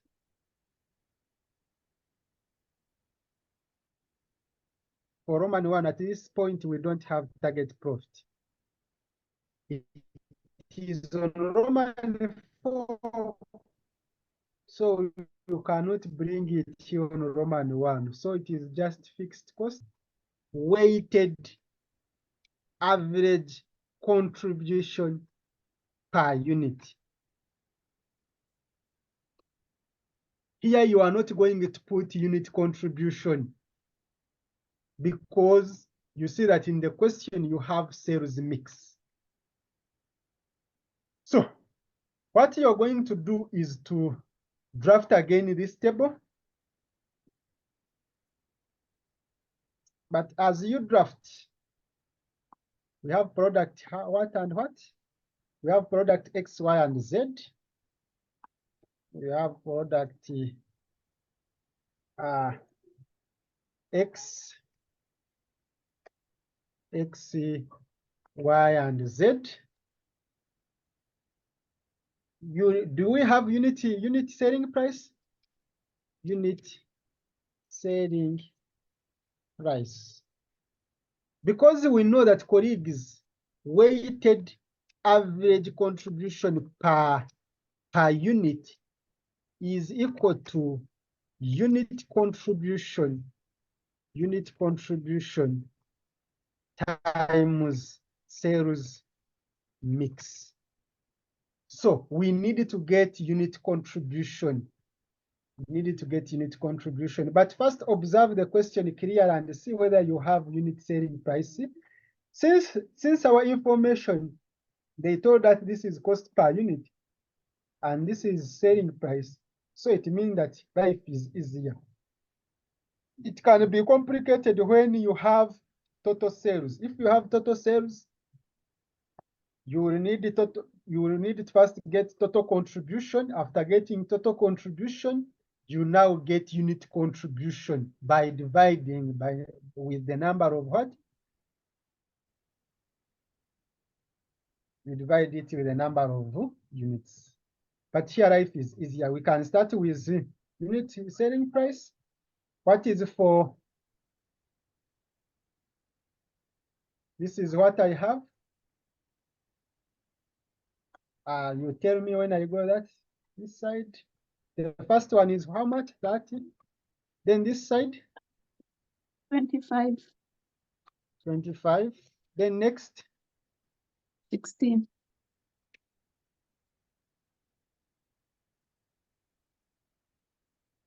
Then we need to get unit variable.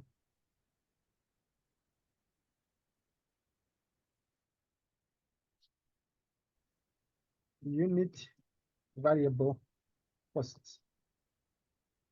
Can we add at once? Just to get this plus this plus this. What do you get? 18, eh? Yes, 18. So here I just put 18. What about here? Add this plus this plus this. That is the 15. Mm. 15 and 10. This is 15. Then the last one is what? 10. Last one is 10. Yes. These figures are negatives. For you, make them put them in bracket for you. Show that you want to subtract. Then from here, I can get unit contribution. And unit contribution, you just get unit selling price minus. So for you, you are going to say minus what you have, minus 18. For me, I'm going to say plus this. Do you have this? Yes. From there, since we are saying to get work, that is weighted average contribution per unit is equal to unit contribution times sales mix. I have now unit contribution.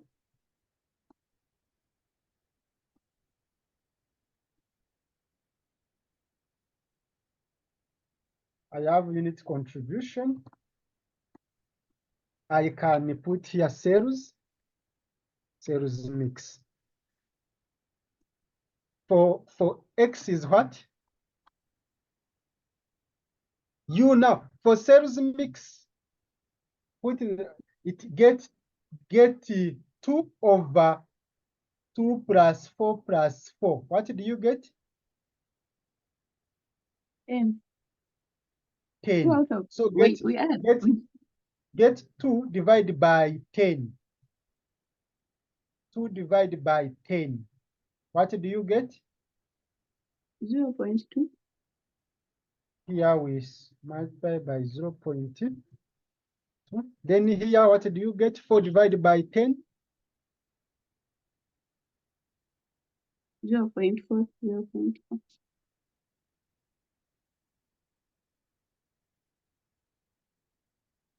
You get 0.4.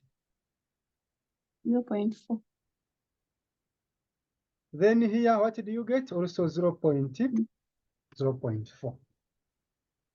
So finally, get work Excuse. per unit. Yes, please, go Excuse. ahead. How are deriving 0.2? You see here sales mix for X, you have 2.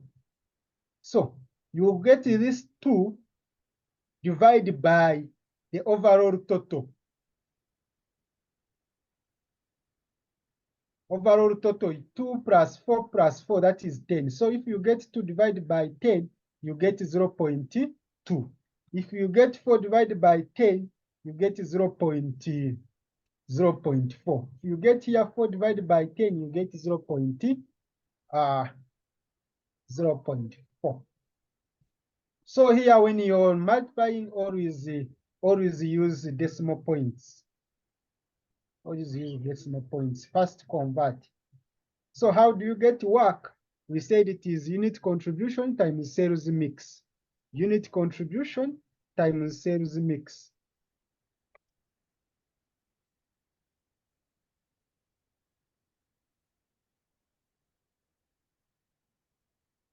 And that is your total, your work. And the one we use is total. Total. If you sum up,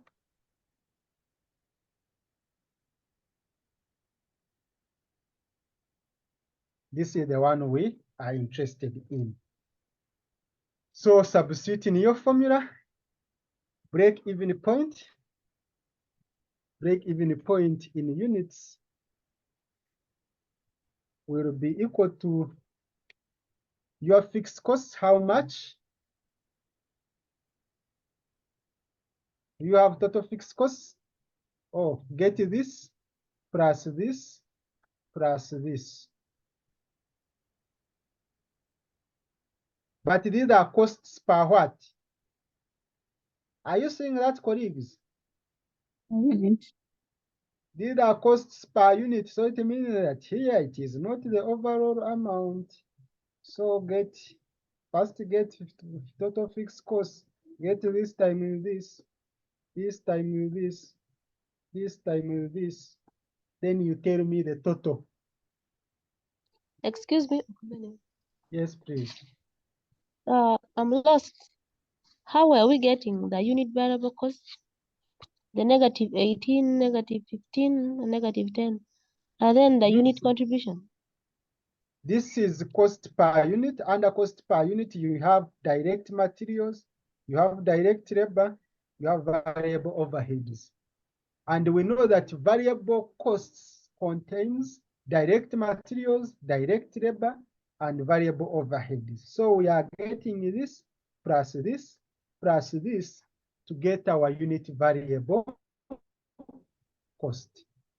But the fact that we want to get contribution, that's why I'm saying put these figures in a bracket. For me, I'm putting them as a negative to show that I want to subtract.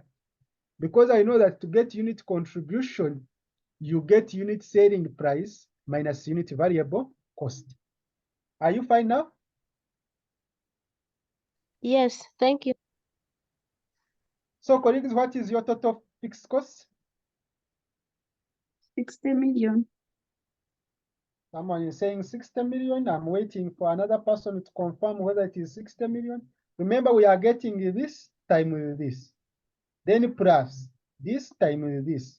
Plus this times this.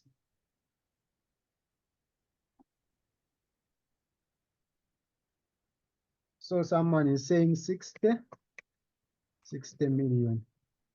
I divide it by, have you all confirmed that it is 60 million? 222. Fixed costs is not 60 million. I didn't get that. First, go back to the question.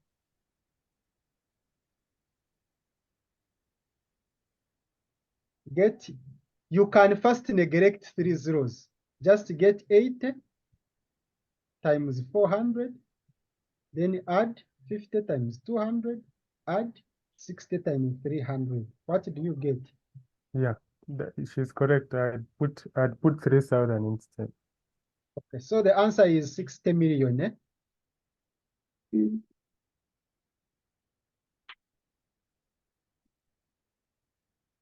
So finally, what is our break-even point in units? We get 60 million divided by this.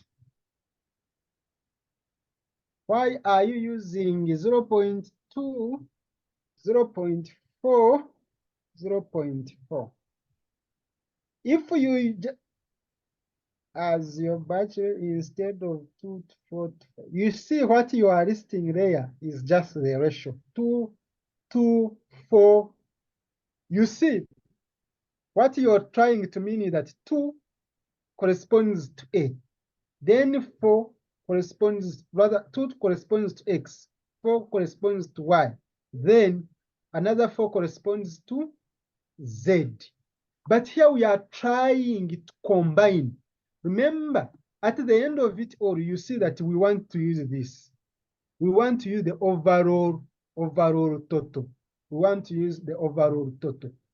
And the fact that you want to use the overall total to get break-even point in units, then even this sales mix, you need it to combine. You need it to combine, okay? You need it to combine by getting the portion of X, then divide by the overall total, which is 2 plus 4 plus 4. Then at the end, you will get 2 divided by 4, rather divided by 10. So the reason why we needed to use this is that at the end of it all, we want to get the overall. We want to get the overall amount.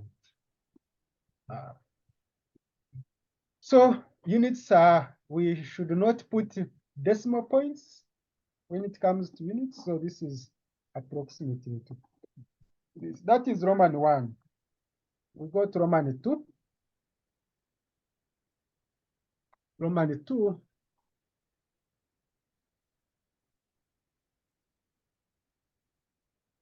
Roman 2, we are told to determine each product's break-even point in units and in shillings. Each product, they are not saying the firm's break-even point in shillings.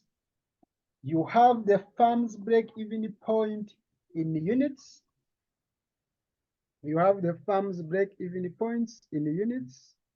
Now we need the firm's break-even point in what? We want each product's break-even point. So here we have 2 ways. We have 2 ways, but we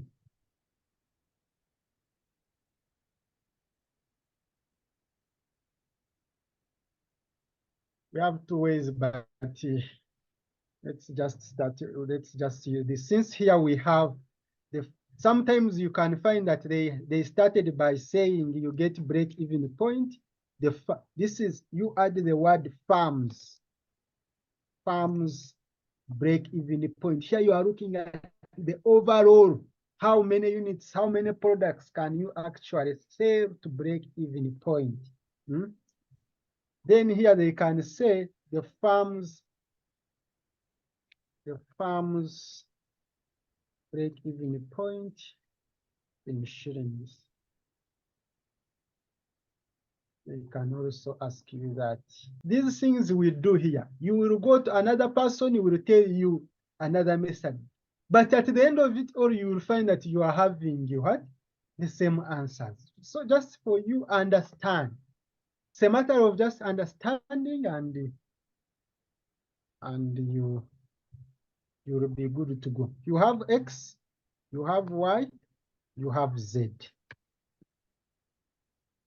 We are answering Roman 2 because they need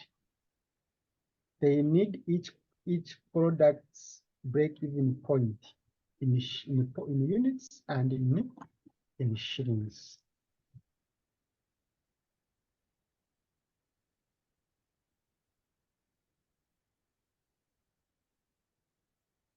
So what you are going to do is to first list your, what you are going to do is to first list here your, you can do your working, or you can just put here sales. I don't need to waste time. Just put here break-even point in the units. Let me not waste a lot of time. For X, the one you used to get work, which is 0. What? Excuse. Which is 0.2, then you multiply by the overall break-even point of the farm. 6,818. And what do you get?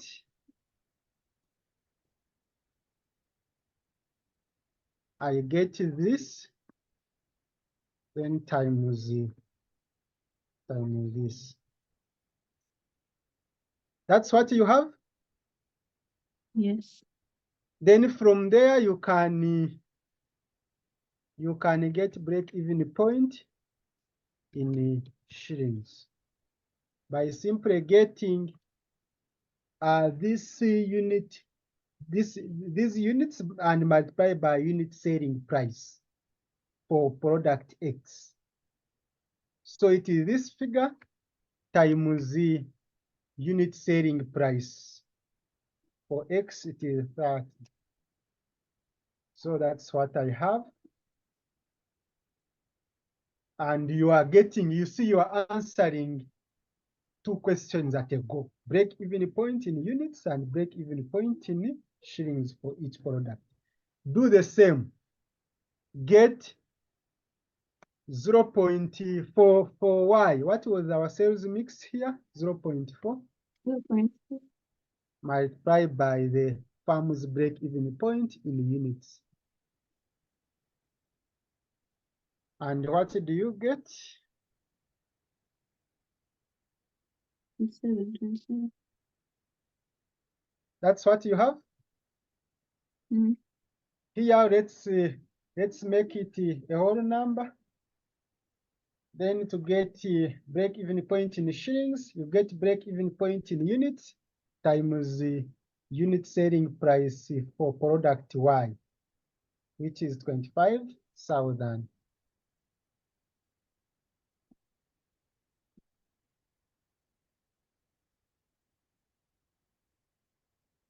Then lastly, we also get 0.4 because the sales mix here was 0.4. Then we multiply by that, by this, the farm's break-even point in units. And you'll be having this. Let's put these ones in a whole number. Finally, you get break-even point in units times what is the unit selling price of product Z? 16,000. And that's all. That's all. That's all for. That's all for Roman 2. If they ask you farm's break-even point in shillings, you can just simply even add this, the overall. Yes, please ask. I was really confused about how you got the 60 million here up in the break-even point in units. Here. Yes. This is total fixed costs. Total fixed costs. We say the total fixed costs, you get 80,000 times 400. Add 50,000 times 200. Add 60,000 times 300.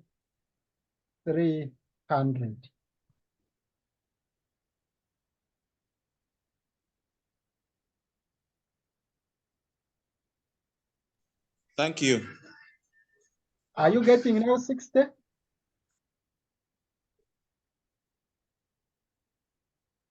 So colleagues, that is Roman 2. That is Roman 2. We go to the next part.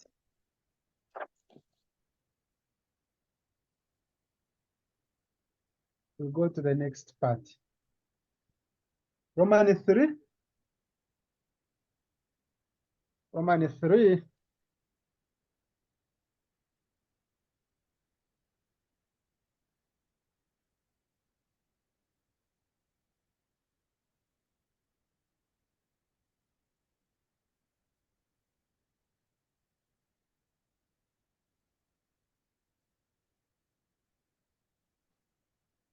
What is the firm's margin of safety? What is the firm's margin of safety in units for each product? There is a word for each what? For each product. And recall that we said, they said in units, because it can be in shillings or in units. Margin of safety, margin of safety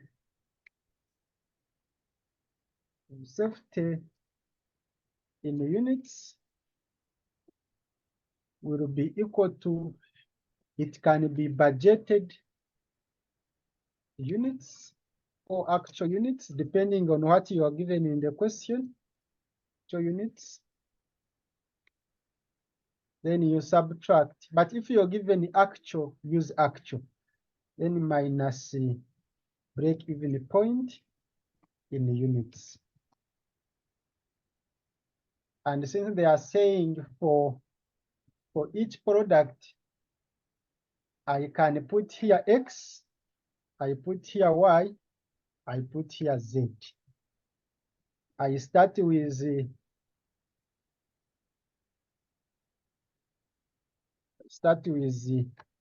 actual units.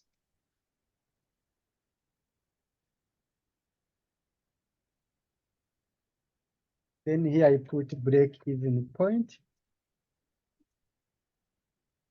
in units. Actual units, do we have?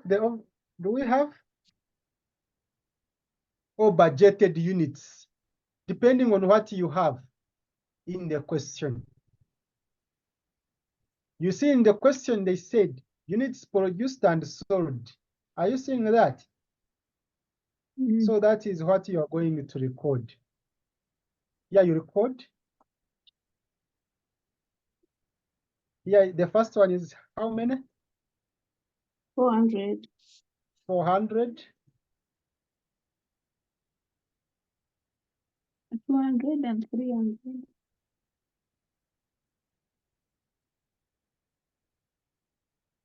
This is 400. Let me hope you gave me the right figures. Then next. 200. Even it is also 400. 200. 200. Then next. 300.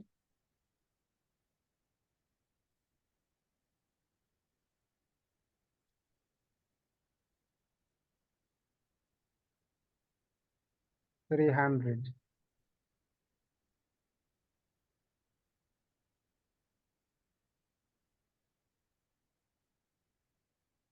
Let me hope.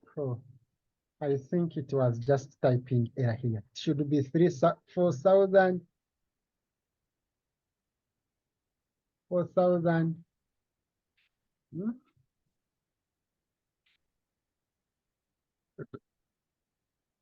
Because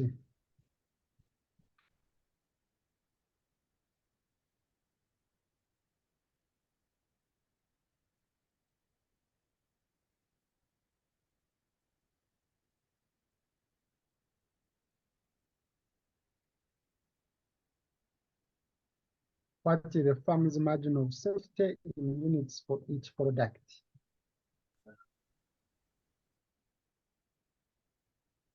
Here. Right. But if you also put here 4, So there must be typing error somewhere, either here or here. Because ideally,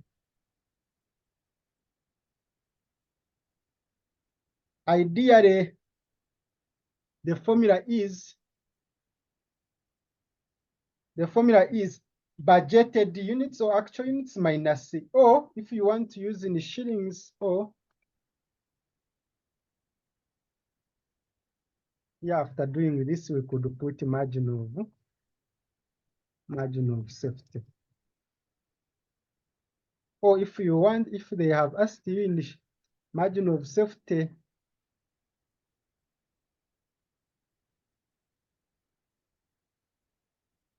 in shillings, then you copy this.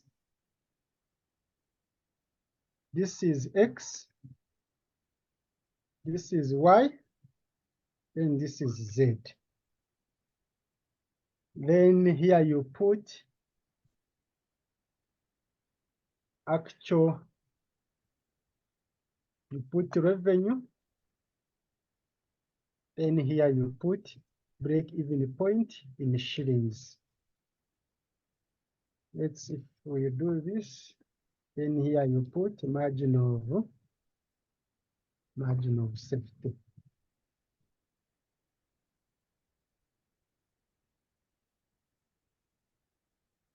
This is like the budgeted revenue or actual revenue, depending on the mode of the question. So, do you have revenue for X? We can get number of units produced and sold, 400, then times unit selling price, this one.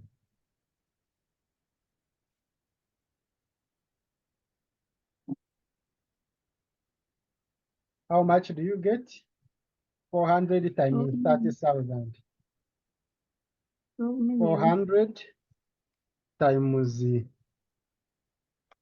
40,000. Do you have this? It's times 30,000. It's times 30,000. Yes. So, okay. Then the break-even point in shillings for product X, we got how much? We got this.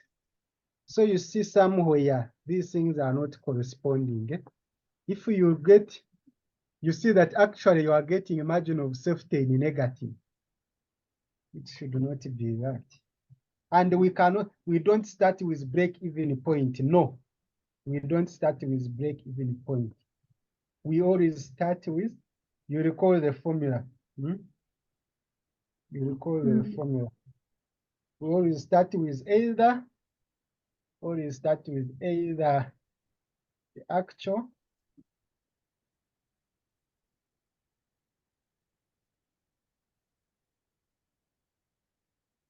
you see it here.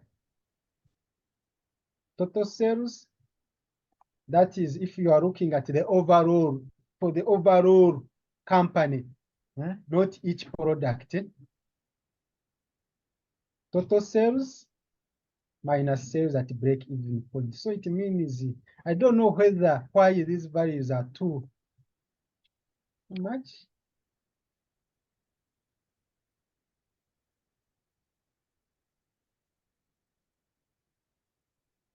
Don't know why.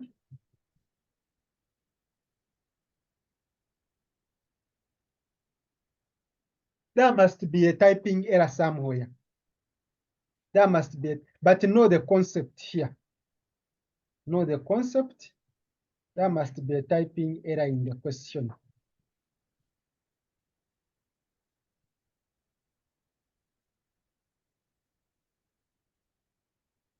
So to get break even, to get margin of safety here, you get what you have here minus this. What you have here minus this. What you have here minus this.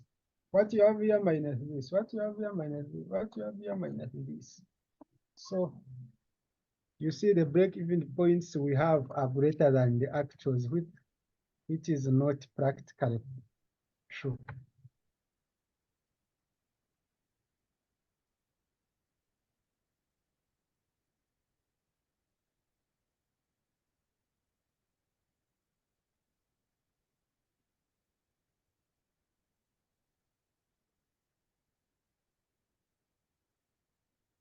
So here the revenue is the revenue as how selling price is this times units. Units, how many units for 200? 100. That's what you have. Then here it is 16 unit selling price times the actual units 300. So you see, actually this question has typing error in it. Practically these things cannot be like this unless if we start somewhere.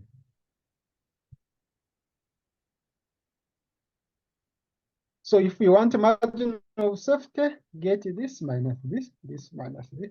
But margin of safety cannot be negative. That's why I'm saying somewhere there is an error in the question. Either error is here or on fixed costs.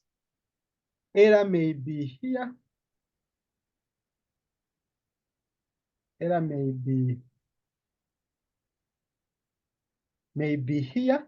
Maybe these figures are in 1,000 or these figures are in 1,000. And no need of multiplying. Okay?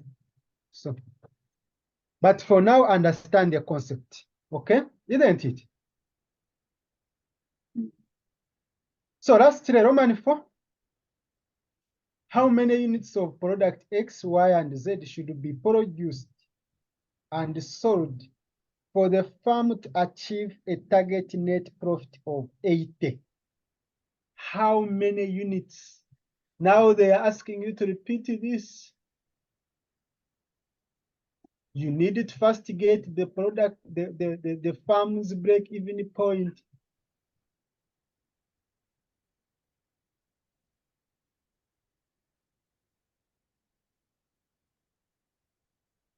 So what you're going to do? Roman 4.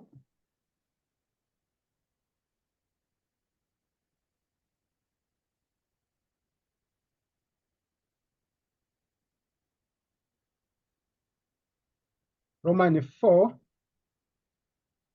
We are just going to copy our formula, which is this one.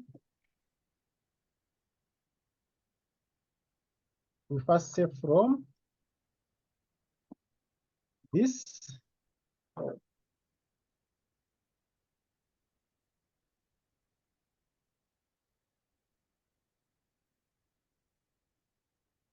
Then after fixed costs, we add our profit, desired profit. They said profit after tax or just profit in the question.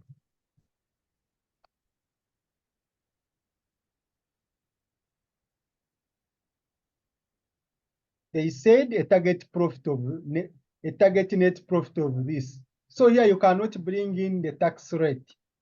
You cannot bring in tax rate. So you just put plus desired profit.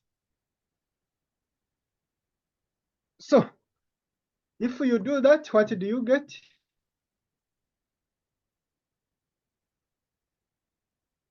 Our fixed cost is how much? Just the same thing. Our 60,000, 60 million. Then add our desired profit, how much? 80 million. Pardon? 80 million. 80 million.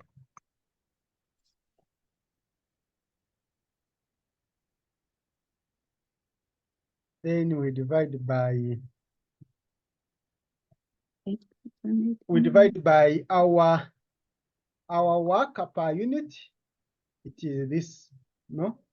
What was our work? 8,800. What was our work? It is this one. And finally, what do you get?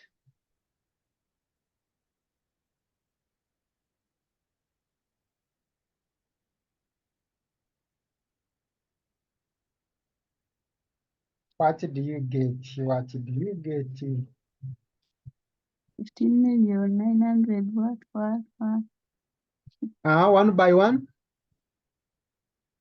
15,909. 15,909.09. So since we are recording in units, let's maintain this. These are units.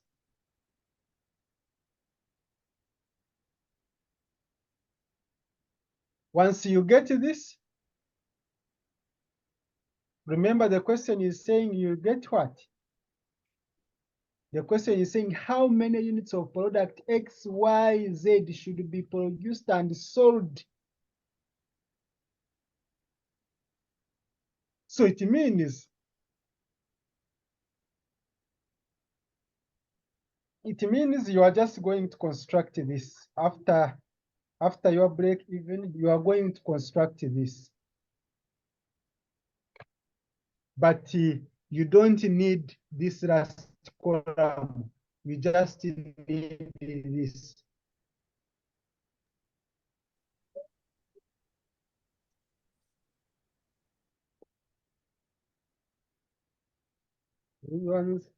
This column, we don't need it.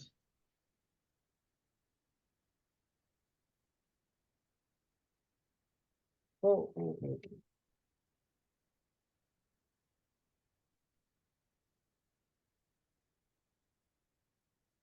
So we need this one. What will change is just this figure. Are you seeing that, colleagues? That's what is going to change. Because initially we had this as our farmers break even point in units, but now we have this. So you are going to get 0.2, that is sales mix, times 15,909. Here you get 0.4 times 15,909. Here you get 0.4 times that. And how much do you get here? Oh, how many units? This times 0.2. That's what I have. Then here, this times 0.2. So colleagues, that's what how comes I'm getting the same figures? Which mistake am I doing? The mistake is on the second one. 0.2 Is 0.2. times this. Then here, it is 0.4. Oh, times this. So that's Roman 4. That's Roman 4. Any question? But ideally there is an error in the question here. But understand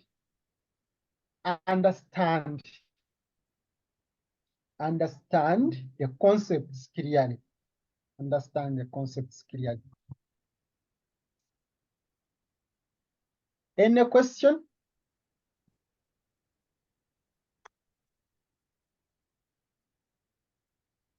So colleagues, that's enough for now. If there is no question, we can stop here. But get time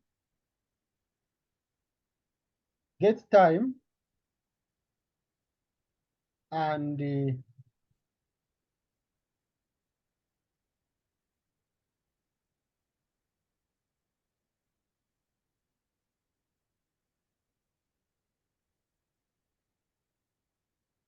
and go through these questions. Just read it through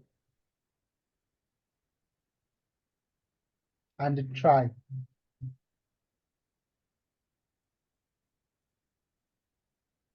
But we shall discuss all of them. We shall discuss all of them. Otherwise, that's enough for now. May you help me to display still what we're working on? I'm not yet finished. The worksheet, eh? Yes.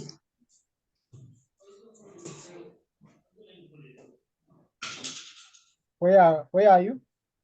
There. So I have colleagues, that's enough. That's enough for now. Pardon? You had jumped where I was, where I wanted to copy from. There, exactly. There.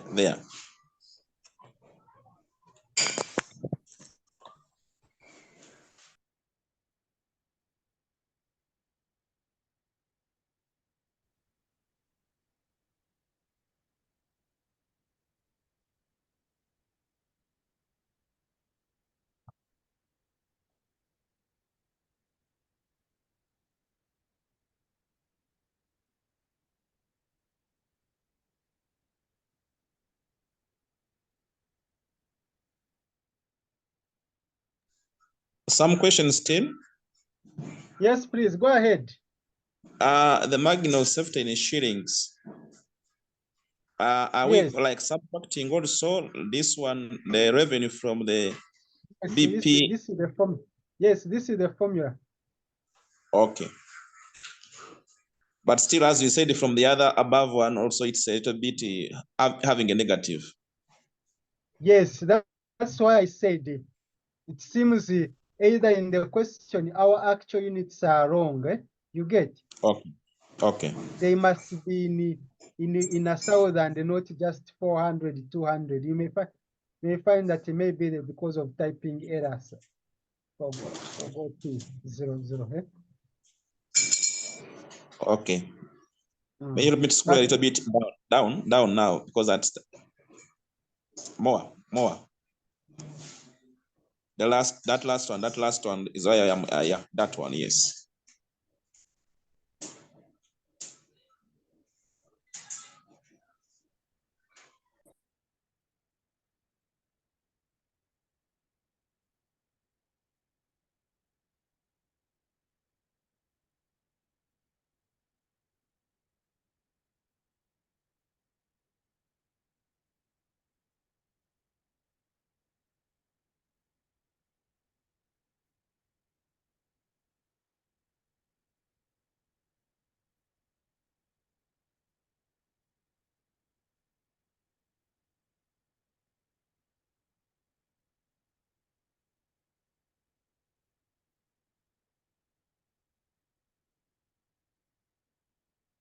I'm done. So Thank colleagues, you. that's enough for now, and I wish you a nice evening.